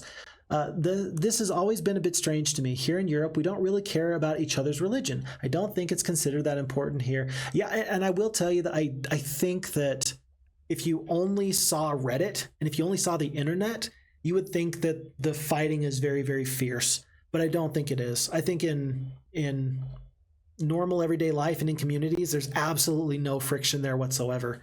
Yeah, I think that the internet, and I think that the media, and I think that people who would gain to have others divided will tell you that there's a big fight all the time here, and there's really not. There's really not. Racial tensions, for example, I don't think that there's any racial tensions. Not to the degree that people want you to believe it is. That doesn't mean that there isn't any. That doesn't mean that there's no racism. That doesn't mean that there's not major fights and issues. And that doesn't mean that there's not crazy stuff going on in California right now and protests in that regard. Those things are happening. But in general, if you just talk to your neighbors, most people don't care. They care more about whether or not you're a good person, and less about your religion, and less about the color of your skin, and less about how much money you do or don't have, or what kind of car you drive. That's just where I'm from, and from what I've seen in the different states that I've been in, and I've lived in about 6 or 7. That's just what I've seen anyway. I could be wrong, though. That's just my perspective. Tobel says, I mean, spirituality, it can be important, but we don't consider it an important trait of a person, what their religion is. Yeah, does it define you, right? Is your whole identity tied to your religion and your spirituality? For some people it is, and for most people it's not. But even if it is, I consider myself very religious, but I don't come out and tell people what my religion and my feelings are, because it's not the time, it's not the place. If you're interested, you can talk to me about it, but that's not something I necessarily share, because it's not in polite society to just share those things, right? Chris says, Tobel, I lean towards atheism as well. You can be a Buddhist and atheistic, as most Buddhist teachings are about how you live your life in the here and the now with wisdom, compassion, and kindness. Perfect. Absolutely perfect. Yep. I dig that. And then Tobel says, yep, technically Buddhism is an atheist religion, as atheism only means that you don't believe in the existence of a god. Sure thing, sure thing. Santi Paula says, considering the demographics in Europe, you will see plenty of religious heated discussions very soon, but not with Christians. Oh, not with Christians. Okay. Yeah, I mean, well, I'm not going to get into that, but I think I know what you're talking about. Massive B, yeah, we could have used the teleport there for the ghosts to get them behind the lines onto the Titans, or we could have used... Let's see. Maybe we could have used the teleport to get the Titans into the gate. Massive B, that could have been useful, right? And so then the Titans, my big stack of 3, could have tanked the damage from their Titans. That could have been an interesting strategy. Maybe I should have used that. I used the haste to get the ghosts unslowed, but still, teleport could have been useful there. And then Tobel from Chris says, it's not that I don't believe in the possibility of God, I just don't see the evidence of it. In Buddhist cosmology, reality, existence, the universe, or whatever you like to call it, it's an infinite cycle of birth and death. There is no beginning nor end in the Buddhist view, just an endless cycle of death and rebirth, both of consciousness and matter. It all works in everlasting cycles. We are living in just one iteration of that cycle. Do I know this for a fact? Of course not. But I mean, clearly, all evidence that we currently have indicates that matter can't be created or destroyed. And these cycles that we're talking about, we are one of the many generations that are here. We're here right now. Yeah, I dig that. However, I have more truck. However, Chris says, I have more truck with that than the creation of God. More luck, maybe? I'm not sure. Okay. Back to the Sphinx. Vernaculus, thank you for being here so much. Appreciate it. You say a book? Tell you what. I have no voice, yet shaped the first song. No form, yet all things come from me. The blind fear me, so a book, I get that. The wise seek me, the knowledge in the book.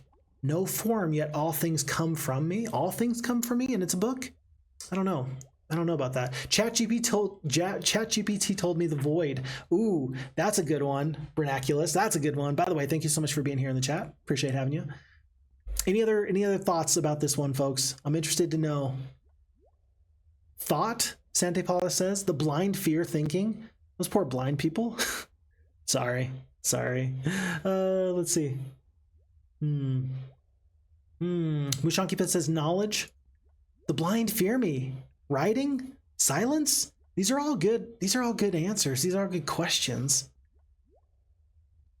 I have no idea. I have no idea what the Sphinx is going for here.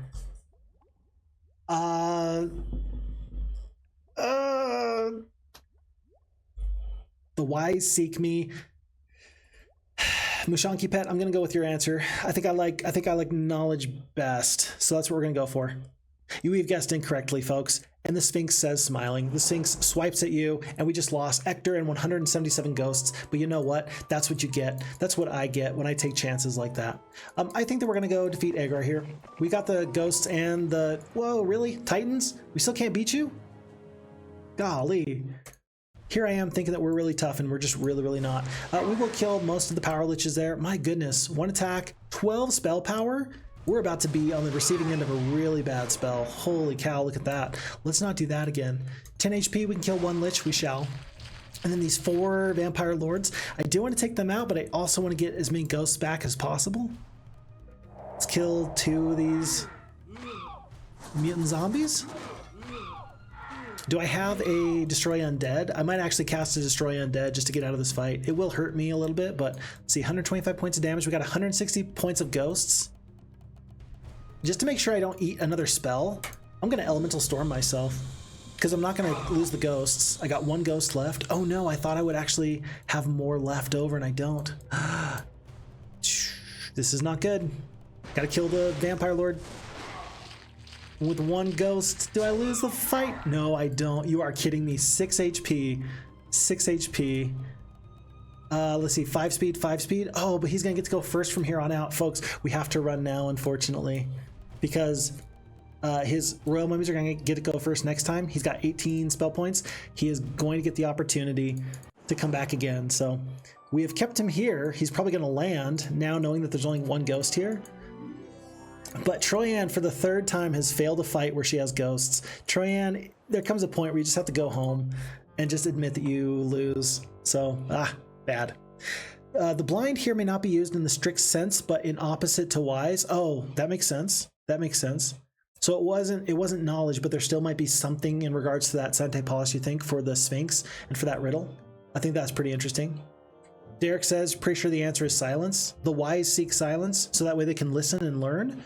That's interesting. Interesting. Yeah, okay, silence. I could see that being the answer. Sometimes, though, I do wonder, just because I think that an answer it should be this or should be that, I think that there's many a time that the map maker just disagrees with me, and that's not bad, but I recognize that they and I disagree, and yeah, and if we disagree, then how do we reason together to figure out what the best answer actually is or should be? I need to hire 1 hero. It's gonna be Sir Gallant because I don't care what troops they are. But I'm gonna hire these troops. I'm gonna lure Agar in. I'm gonna land with Troyan just to pick up these forces. Just a few of these forces actually makes it so that she can survive 1 single chain lightning, if that's what we have to deal with. And then Lord Kilburn is about to get stomped. Alamar, I'm gonna go stomp somebody. Wait, there she is. With 3 black dragons, 355 ghosts, the enemy has fled. This will retake this castle from Luna in just a moment or 2. Remember, Tyro's the one with his 400, 500 ghosts and 7 black dragons. He's the one that has to go deal with these purple necromancers in a moment. Troyan's just waiting patiently. Sir Gallant is going down right now. And we did give up a lot of control of the center because Ector went down. So the green barbarians are actually just messing around, taking all of our time. Sir Gallant goes down. It's not quite day 7, but with full spell points and with a chain lightning, I think that this is going to be the end of Agar. This was a fun little back and forth we had here, but clearly the end is nigh. Enemy has fled. I'll accept that. Very good. Very good. And so then Troyan's just going to hold on to this top area and just make sure that nobody else lands. Meanwhile, we're going to send our main hero back towards the center here. In a boat? No, not in a boat. Not yet. We're on the wrong side of the continent to do something like that with. We do need to chase Lord Kilburn down. We are so very close. Oh, we're so close to tracking him down. 6 phoenixes reside in this tower. 1 Luna is now no longer. And then to the south. And then to the sea.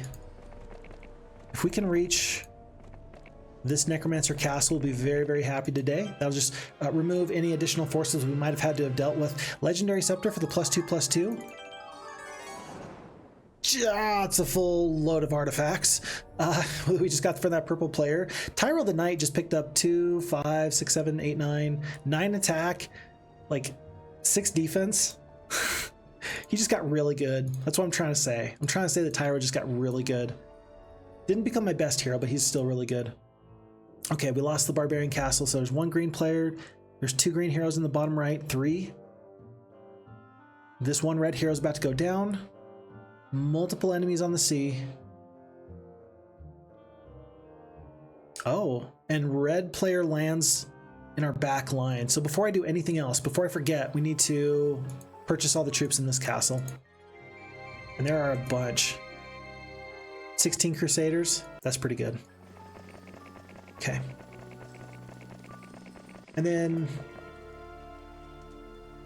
Mushanki Pet says, last time on Pixel stream, we spent, let's see, we spent an absurd amount of time trying to figure a Sphinx. It's important. It's important that we figure out what's going on with these Sphinxes, because it's a really fun part of the game. I really enjoy the Sphinxes. I think that they add a really cool dynamic and a really cool aspect of these playthroughs. And so I'm glad that they're here. But yeah, sometimes just trying to figure out what is intended by the map maker, it is a little bit tough. And so I'm glad that today we are just going to bypass that one issue there. We're just going to say, you know what? I don't know what the answer is, but I don't need to know today. Today, I will just wait and let my other heroes be happy wherever they may abound. Is this guy pretty tough? No, it's Zom. Let's go grab him, actually. Ambrose the Knight, he's actually got 3 artifacts. It's pretty good. Here. And at the time he went looking for the editor and it was a troll answer. Oh, that's the worst. Yeah, and that's what I mean when I say that sometimes the game, like the map designer, they might have a different idea about what the Sphinx should be and there's no real answer to it. In this case, I'm sure that there's a good, reasonable answer. I just don't know for myself. I can't tell until we actually get there. So yeah, we'll take a look at that. Santipala says, the problem in the riddle is that it's hard to choose an answer that fits every part all at once. I agree with that. And then Roman, thank you so much for the subscription with Prime. You're subscribed for 3 months. I really appreciate it. Thank you so much for spending the time here. Roman, it's always a pleasure to have you. And so thank you so much for the time, for the support. Whoa, that was a lot of ghosts that just went down.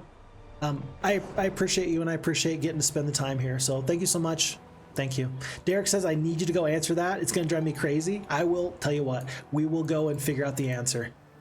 You're not going to like the way I have in mind that we're going to go and figure out the answer, but I will go and figure out the answer. Folks, major event. Orange player has now been vanquished. So we defeated the yellow player, the Warlock. We've now defeated the orange wizards. There's still purple necromancers, red sorceresses, and green barbarians around. I don't know where the purple necromancers are actually, though. I haven't seen a purple necromancer for a while, except for this Rebecca character I just killed. That might be them right there. No, that's red player trying to escape. Maybe there? Tough to say, I'm very lost. So yeah, Derek, it's gonna drive me crazy too, don't worry. We are both going to be driven very much crazy. Okay, I think that these ghosts are not gonna be out of position. Is this town captured? Yes, it is red, so we need to defeat this. And look, there's free forces to add to our ghost stack. It's gonna be great. Meanwhile, the green player is quickly gonna be having to deal with us. It seems wrong to have nearly 500 ghosts at sea with no discernible place to go. I don't know if there's any whirlpools on this map for fast travel. I would sacrifice half my ghost stack just for some additional forces in that regard. Ambrose, I'm gonna send him back to here and hit sleep on both these heroes. And there's a green player near that Necromancer Castle, the place that we just set sail from with Tyro. There's some players over there that we're gonna have to contend with. Yeah, red just keeps pumping troops out of this area. But we resecured the middle section, which is good. Our main fighting force is coming down, which is even better. Wilfrey's gonna make one quick stop here with Crag Hack, and then he's gonna set sail back down south as well. Not even set sail, he's just gonna go in this direction. Yeah, he's gonna go to here to prevent red. Maybe he does need to set sail. Maybe if he sets sail, then I can stop the red heroes from continuing to bombard the coastline like a group of Vikings, just causing destruction everywhere they go. What was that? Did you see that? Oh, I've never seen that before. Folks, did you see that? I must have seen that before. That was the first time I've ever seen that. I just picked up a shipwreck survivor, but I've got a full inventory. And so he gave me 1,000 gold instead of an artifact. I don't think I've ever seen that before. Huh. Okay, that was really kind of nifty. I've never seen that. I'm sure that I'm not the first person to ever see that happen before, but I can't recall a time that I've ever seen that happen. Very interesting. Derek asks where you get this map from.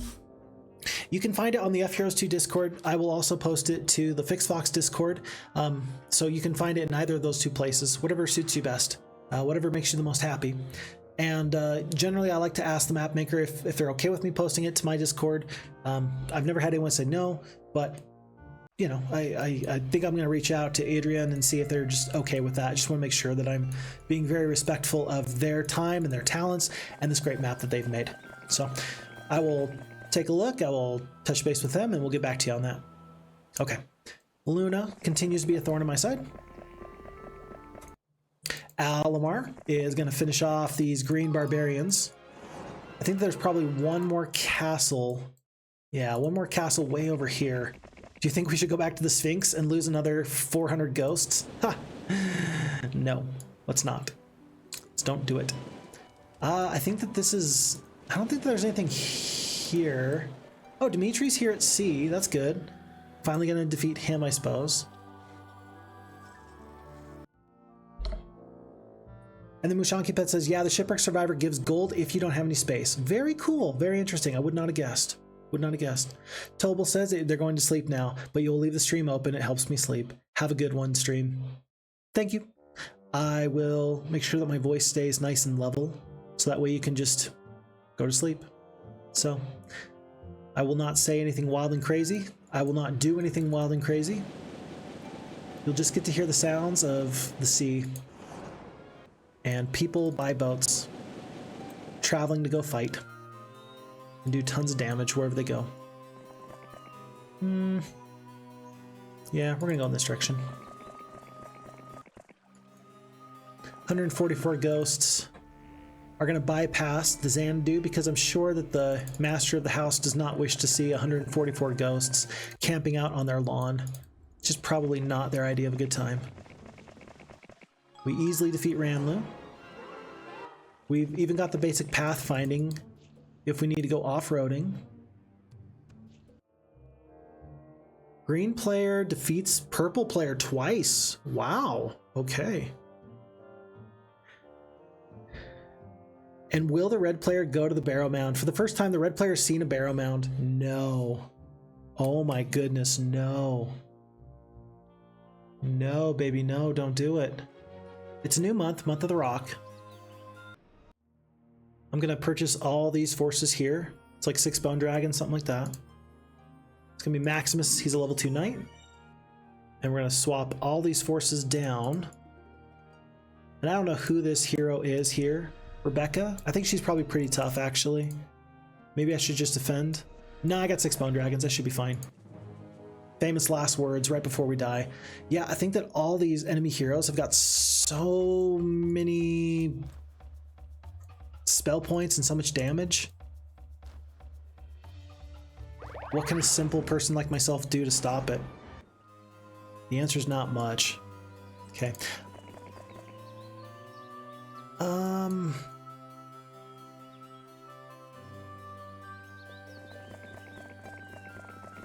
It's like trying to nail Jello to a tree or herd kittens.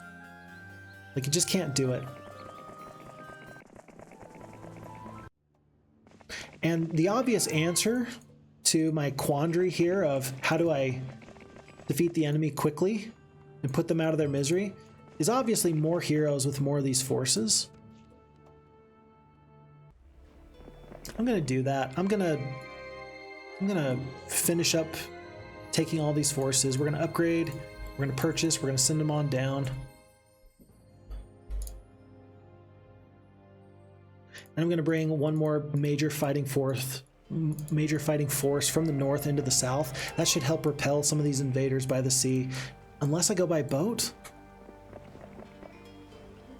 Yeah, unless I send these forces by boat, because I'm actually very concerned. This hero is gonna pick up ghosts, and that was not part of the plan. It was not part of the plan that you should pick up ghosts.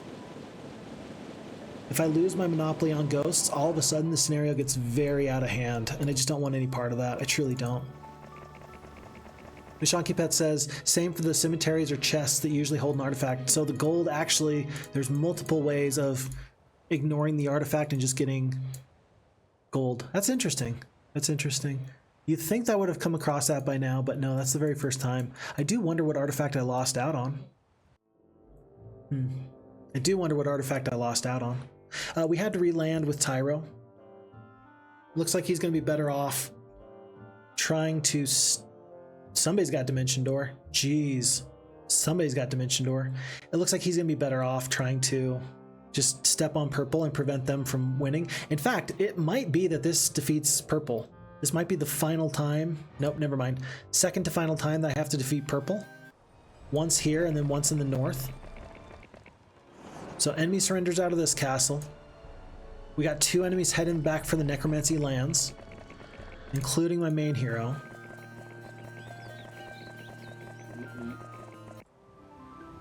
Vitania goes down.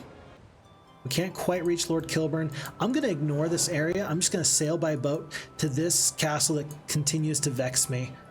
They just keep sending heroes my way and I just hate it. I'm just done with it. Because once I take out that one final bastion of strength, I think that they're going to be stuck just on dry land, minus this one hero up here. Yeah, lots of ghosts. Jeez. It's a good thing that Ambrose is going to go put an end to them with his 20 Crusaders, because this has the opportunity to get way out of hand way quick. Or Shipwreck Survivors, basically anything that gives you an artifact will give you extra gold in case you don't have space. I think that's really nice. I think that's really smart. What are you doing? This green hero. You give him Dimension Door one time and he just decides to run amok. All right, here's what we're gonna do, folks. I've decided that we're going to use Dimension Door. We don't have it yet. We need the Expert Wisdom. So we're going to defeat whatever forces it takes to get the Expert Wisdom, and then we're going to carry on from there. 800 experience. We're going to take out this castle. Tyro is going to continue on and go north. But yeah, I'm just officially tired of the AI yanking me around.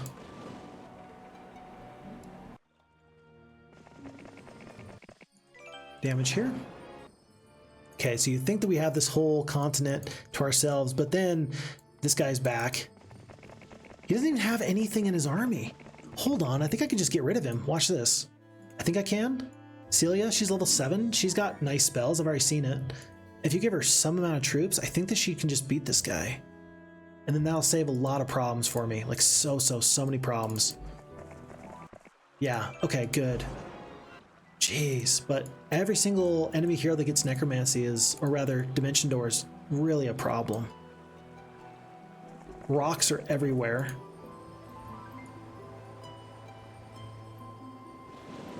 I hope that genies end up actually killing 20... A throng? She's already got a throng of ghosts. Folks, we're in trouble. We're totally in trouble.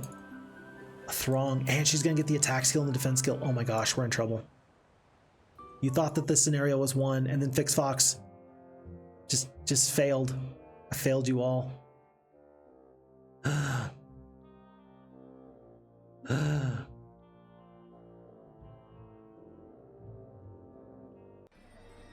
thought the scenario was over.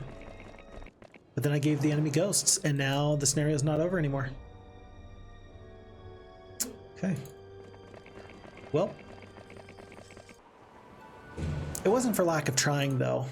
It's not my fault that the enemy picked up 5 bajillion ghosts. Tell you what, I've got 500 ghosts here with Alamar. If he can meet this enemy on the high seas, I think he can defeat her. Like, she's going to be really tough. She's going to have the stats. She's going to have the ghosts. She's going to be tough to deal with. But I think that's my best chance at putting an end to this before things get really out of hand.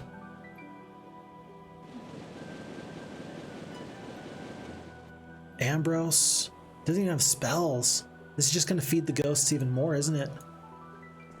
It's not good. Slept and slept. Tyro is waiting.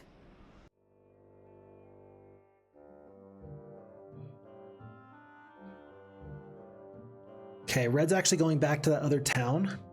Yeah, it looks like Red's kind of pulling back a little bit, which is actually exactly what I want. There's another purple hero to the south that I didn't even see before. Over here? There's a whole nother castle.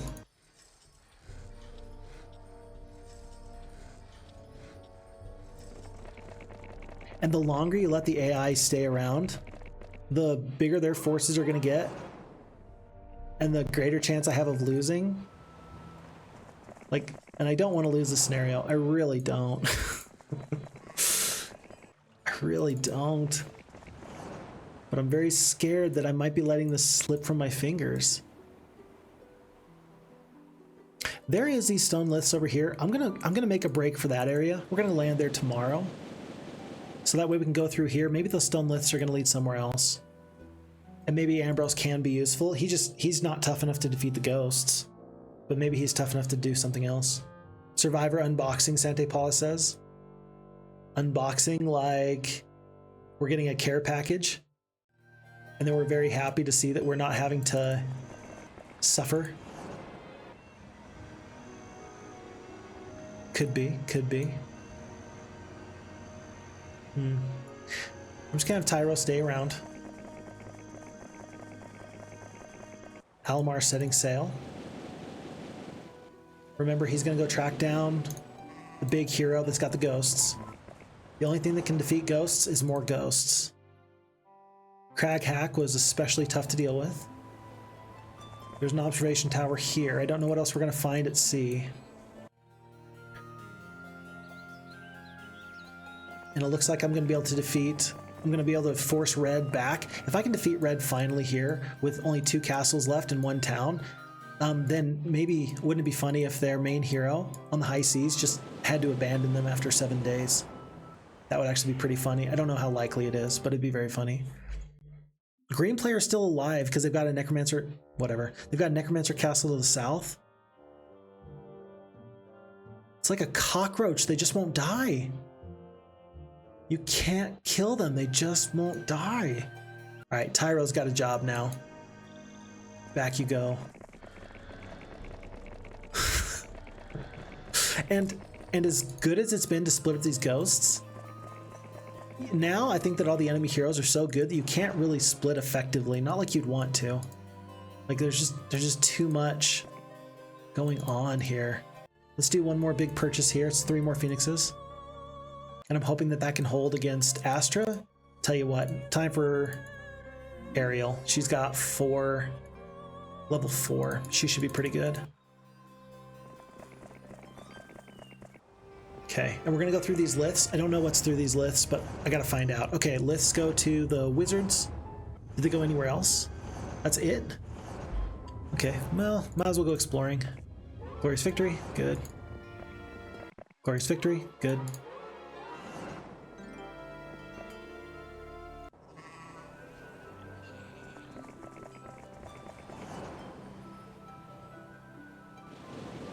All of my hopes go with Alamar. Okay. Chris says, okay, time for me to go. Thanks for the stream. It's 22:40 here. Time for sleep. Catch you next time, Fix Fox. Real pleasure talking to y'all in chat. Pleasure talking to you. This has been really nice. I've enjoyed this. Kill the ghost owners ASAP, Bearded Man says. Absolutely. Figaro says, good night to everybody. It's almost 1 a.m. where you're at. Got work tomorrow. Really enjoyed the conversation and the ghost speedrun. Take care. Take good care. Catch you around. Oh, and thanks again for the subscription. Thank you. Good night to all the good nighters. Absolutely. Couldn't have said it better myself.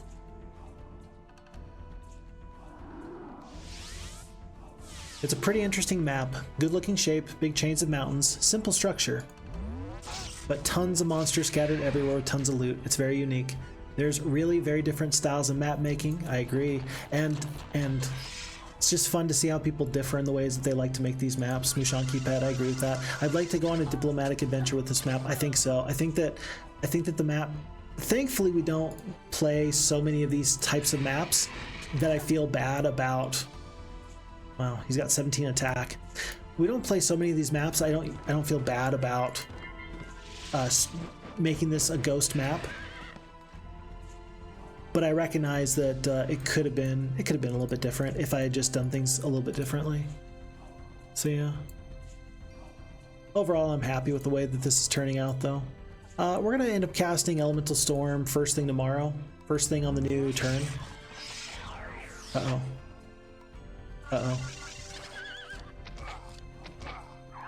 Shield, dead, unblinded.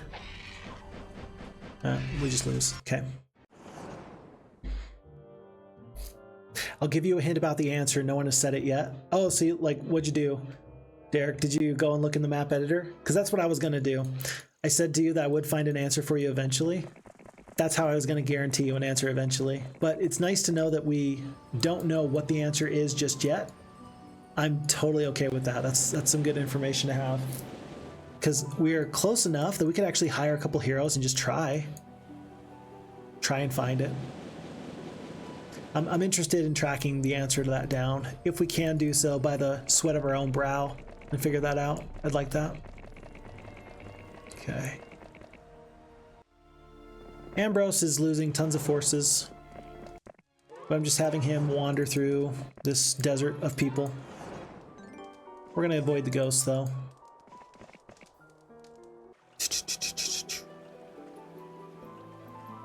Two red players. We're catching up. It's a new week. Let's do the ghosts, or rather the phoenixes here.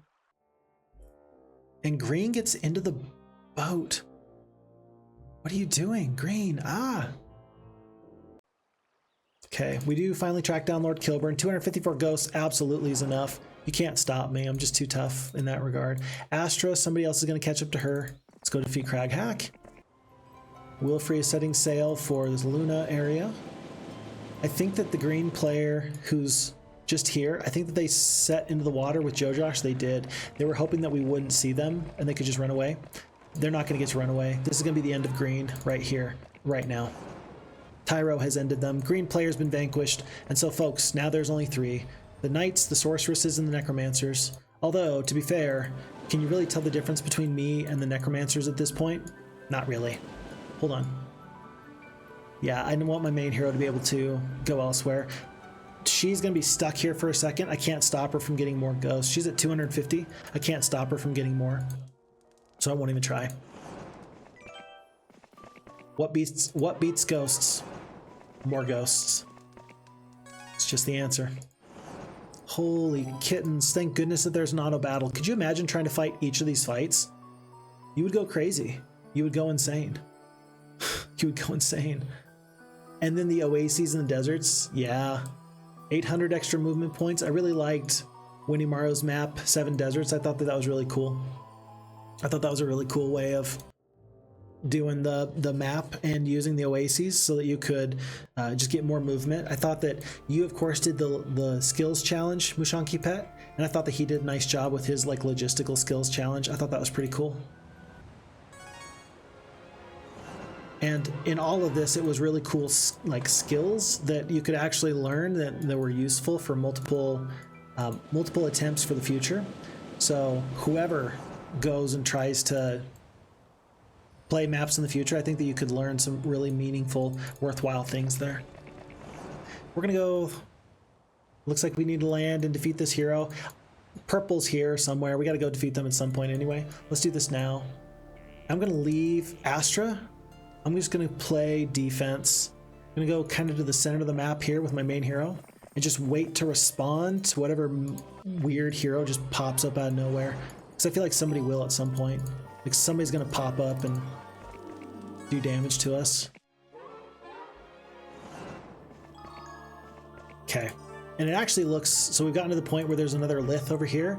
So we're going to see where that takes us in just a moment. The red ghost hero is traveling south. They're on a collision course with Alamar. Alamar, it's your job to stop him. Go get him, buddy.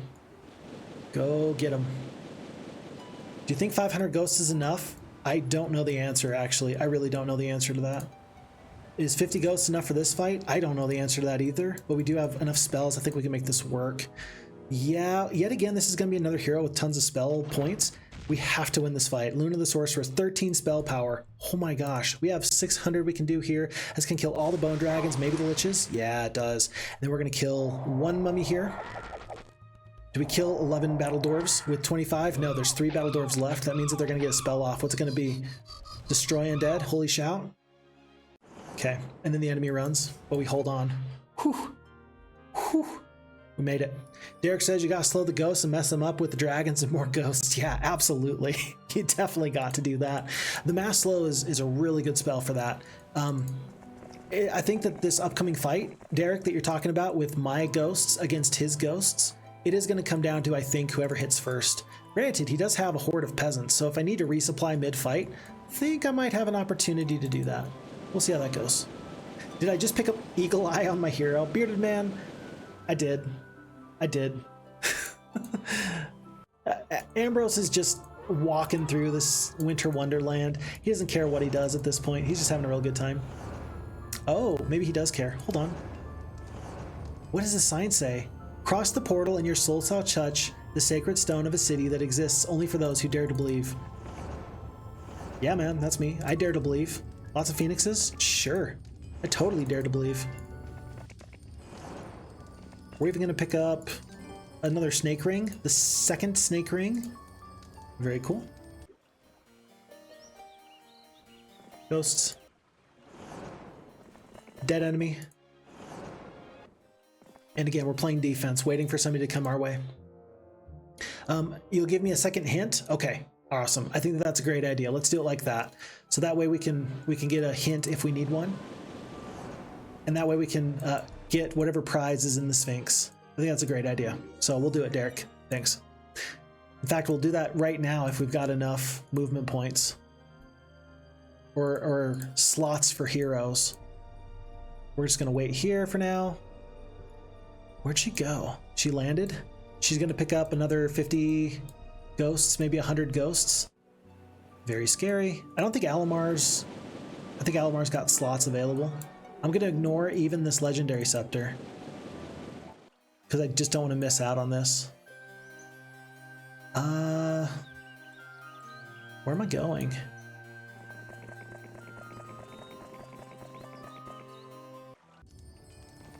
Okay, another snake ring. Can we even defeat lots of phoenixes with this army? I actually don't think we can. We'll try though. Oh, we can. Nice. Very good. We'll take the archery and titans, a couple of them.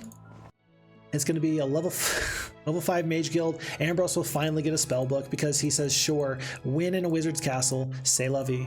C'est la vie. Very cool. Yeah, I feel like there's more heroes, but I keep not paying attention during the...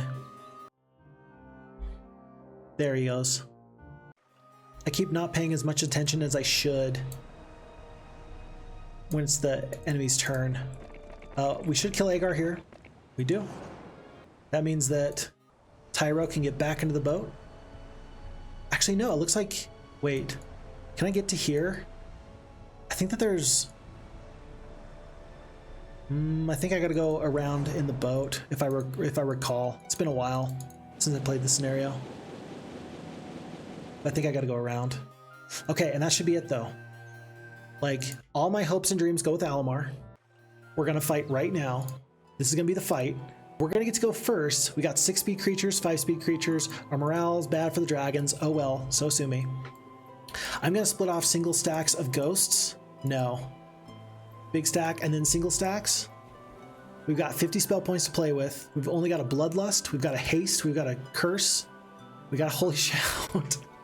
Disrupting Ray actually might be kind of nifty. And then I don't know who this hero is, but note that we've only got 2 attack, 5 defense. I think that they are massively superior to us when it comes down to the attack skill and defense skill. We got to fight this fight and win. Yay. That feels pretty good. Okay, so they've got 334 ghosts. This has been the final threat to our supremacy here in this game. I am going to lose 3 dragons on this retaliation. Oh, definitely lose. But then my ghosts will attack their ghosts. We will bring their stack down by about half. They slow. 57 souls are incorporated. 167 are incorporated. Folks, it's over. It's over. This one single ghost is going to go pick on this one peasant. This one ghost is going to pick on these 5 to 8 peasants. And then this one ghost is going to die pretty quickly to dwarves, I believe. That'll work. The poor morale from the peasants is so very much what I would expect. Their ghost stacks are gone. The enemy has fled. 70 skeletons, and that should be the game. Red player's been vanquished, folks. It is now down to me as the Blue Knights and the Purple Necromancers. And I think that Tyro is on his way very quickly to bring his justice to them. If we can get around this little island and land somewhere over here. And so for that, I think that we just hit end turn a couple times. Bone Dragon growth is up. It's actually a little bit bad. A little bit bad, I say. If we can find a place to land, there's a place to land. And then if there's one more castle remaining somewhere, and then there's more heroes to deal with, then Tyro can actually split his forces up a little bit. Gwyneth goes down without a fight. There's an observation tower. There's Mandigal. There's this final castle here. Is there more? Can I say? I do not. I dare not say. Major event. Purple player has been vanquished. Oh, wait! Derek! Hold on. Hold on. Stop. Stop. Stop. Nope. Wait, this made it into my high scores? Hold on. We gotta go back. 345? In 73 days, we beat this map and we got a rating of 345? That's crazy. That's for my number 6 spot. Hold on, Derek. I'm sorry. Hold on. Okay. We're gonna do this. This is very important. There should be no stone unturned with these Sphinx. So to do this, we're going to let go of Wilfrey. He's been a great hero, level 16. But right now he's not in position. So we're gonna take Hector back. Okay. Hector, this is the second time you're coming to the Sphinx. We got to get this Sphinx, everybody. So let's do this, and then we will go and we will call it a day. Let's see. I won't make it easy on you. I promise you that, Derek, you say? Well, I'm definitely going to need a second hit. We came all the way back here just for this one thing. Bearded Man says, what was the riddle? Here it is. I have no voice, yet shaped the first song. No form, yet all things come from me. The wise seek me. The blind fear me. Who am I? Yep. Santipala says the answer is... you are the Sphinx, haha. Like the Sphinx? The Sphinx is the answer? Has no voice? I don't know about that. Mushan Kipet says, oh, for the desert, you meant that the big oases he made for decoration. Big lakes. Oh, yes, big lakes surrounded by trees. I really do like that. That's true. Yeah, so it's more than just the actual little oases adventure map. It's like this. Tree, tree, tree, and then like a little thing there, and then the river runs through it. Yeah, that is beautiful. I'm glad we can see an example of it right here, because, yeah, I think that that's great. Agreed.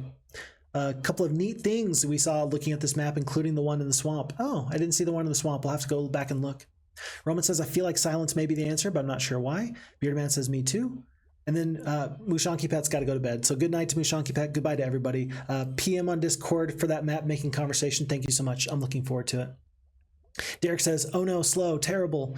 Bearded Man says, GG, GG. Okay, for the hint, do you watch anime? Derek? No, I do not. I wish I did. Because there's some good storytelling in some animes, I'm for sure about that, but more than that I cannot say. So a couple of the ideas we've had so far have been silence from Roman, and then Santipala says it's the Sphinx itself. Maybe, maybe not. Bearded Man is not too sure. I'm not too sure.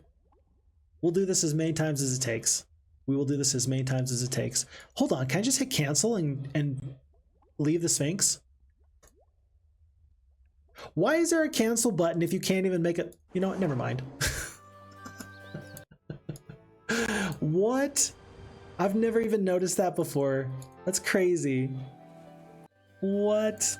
You can hit cancel on the Sphinx and it just says, oh, sorry, you just don't want to guess. Oh, I'm sorry that you couldn't be bothered to guess. Even if it's wrong, you couldn't be bothered to guess. That's funny. Hold on. Yeah, just hitting cancel isn't it. Funny. No voice, yet shaped the first song. Wind? First song is wind. No form, wind. Yet all things come from me. Maybe wind, I'm not sure. Gonna have to help me out a little bit, Derek.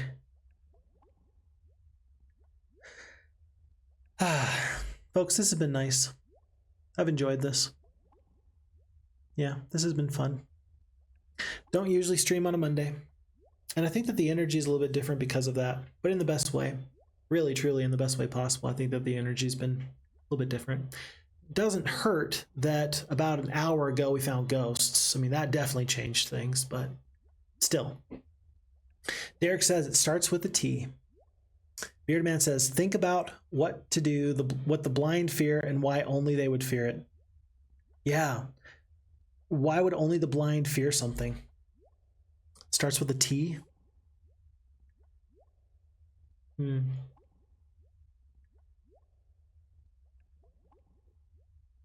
Trees? Because blind people walk into trees? Sorry, that's not it.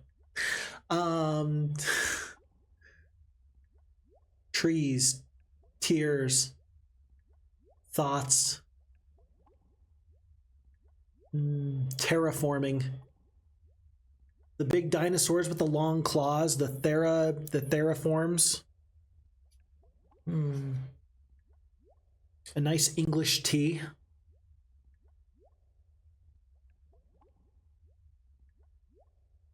Titties. Nah, I don't know. I don't have an answer for you. Yeah, my brain is officially out of answers today. So if we're to get this answer correct, Derek, I think that you're going to have to help us a little bit more than that. Starts with a T. Thoughts seems plausible, Bearded Man says. Think about what the wise think. Thoughts. Thought. That was incorrect. We'll try again. I did suggest thought earlier. Okay, so it's not thought. 5 letters. Okay. Let's try it again. And this is going to be the last time we try it, so let's make sure we get this correct. 3rd time we've dismissed Wilfrey. Final time here, but 5 letters. Sante Paula says Trump. Trump. The blind fear. The blind fear Trump. Bearded Man Thunk. I like that answer. I don't know if that's the right answer, but I like that answer. That's a good answer. Thunk, because of course referencing the Thunk playthrough. I like that a lot. What the wise seek. Yeah, because they wanted to make this no form. I guess that the no form doesn't quite work in reference to the Thunk. All things come from me. Yeah, maybe not there. Yeah, I think Thunk is a really good answer though, Bearded Man. I like that. Shall I give it? Yes, you shall. Yes, you shall. Please do. Letter by letter, give us the answer, please, Derek. Truth. Yeah, and so the blind fear the truth. It's not the physical blind like we were discussing. Whoever said that it doesn't have to be the physical blind, yeah, the blind are they prefer to live in darkness and not see the truth. Interesting. Very nice. Shaped the very first song, no form, yet all things come from me. The wise seek me, the blind fear me. Who am I? Truth. Looking somewhat disappointed, the Sphinx sighs. You've answered my riddle, so here's your reward. Now be gone. 5,000 gold, 10 of each of the precious resources, 10 and 10 here, and a legendary scepter. Folks, I think that the barbarians have a nice start. If you know, as the barbarians, and you start in this bottom right corner, you can do some really nifty things because, of course, this Sphinx is not too far away for resources and beyond. Folks, this is the oasis that Mushanki Pet was talking about. It is, in fact, beautiful. Oh my goodness. In fact, you know what? Hold on. We're gonna use that as our fantastic, wonderful, beautiful thumbnail for this video. That is beautiful. I love that. And many other tricks that the map maker used as well. So I like it. So this was a fun map. Remember, we started off here in this position as the blue player, this castle of Lonvarion. We started with our main hero of Thalric Vaundrel, and he struck like the dawn with anger and his sword shining brightly, and he was able to come through this area, ultimately claim these 3 castles. And then before we waged war against the yellow necromancers or the yellow warlocks, we found on the high seas a Barrow mound, and that changed our strategy entirely. Troyan was the one that sailed here, found it, and then rushed back to deliver the boat so that way we could bring these ghosts into our army. And the final count is as such. We've got 250, let's call it 1K. We've got 1,500. We've got... yeah, it looks like we end the map with about 1,500 ghosts, and we started off with only 8. Folks, that's going to be the end of the game. So this was a fun playthrough. This was a little bit frustrating at times, and we do not need to defeat this final player here because I don't want to have 2 entries of the same scenario in my high scores, because if I just defeat this final castle, it will do so. But it is worth noting that if we go back to here, this did end up being in my high scores here. Number 6 for a score of 345 as a Black Dragon. Very happy with that playthrough. Still discussing the Sphinx. Sante Paula says, yeah, okay, but how song comes from truth? I don't get it. It's magic. I don't got to explain anything. Beardman says, I think that the first song is a metaphor too. Weird riddle. What can I say? It's a riddle nonetheless, and we got through it all the same. So, folks, thank you so much for the time. Thank you for the energy. For all the folks that have spent the time here on stream, thank you so much. I really enjoy these streams. My day goes better because of these, and I hope that you've enjoyed yourself. I've sure enjoyed having your time here. So to everybody, Bearded Man, Sante Paulus, Derek, Mushanki Pet, so many other people. Holy cow, so many other people. Roman, geez, I could go through this forever. Yeah, Bearded Man, Derek, Mushanki Pet, Chris was here. Figaro was here earlier, absolutely. Yeah, thank you to everybody. Tobal, 4H, hopefully Tobal is absolutely asleep, Tobal. I hope that we are not waking you up. My goal is not to wake you up. Yeah, Roman. Barnacles, yeah. Barnacles for the first time. Touching base with us, appreciate that. And more. So folks, whether I'm catching you again here on Twitch or whether I'm catching you later on the YouTube, the pleasure is always mine. Thank you so much for the time. Thank you so much for making this a great stream. My voice is tired. I'm going to go now. So with that being said, do me a huge favor. Look after you, look after your friends, look after your family, take very good care of yourself, because if you don't, who will? With that being said, my name is Fix Fox. I'm looking forward to seeing you in the next one. Until that time, take very good care. Thanks for the great stream. See ya. Bye-bye.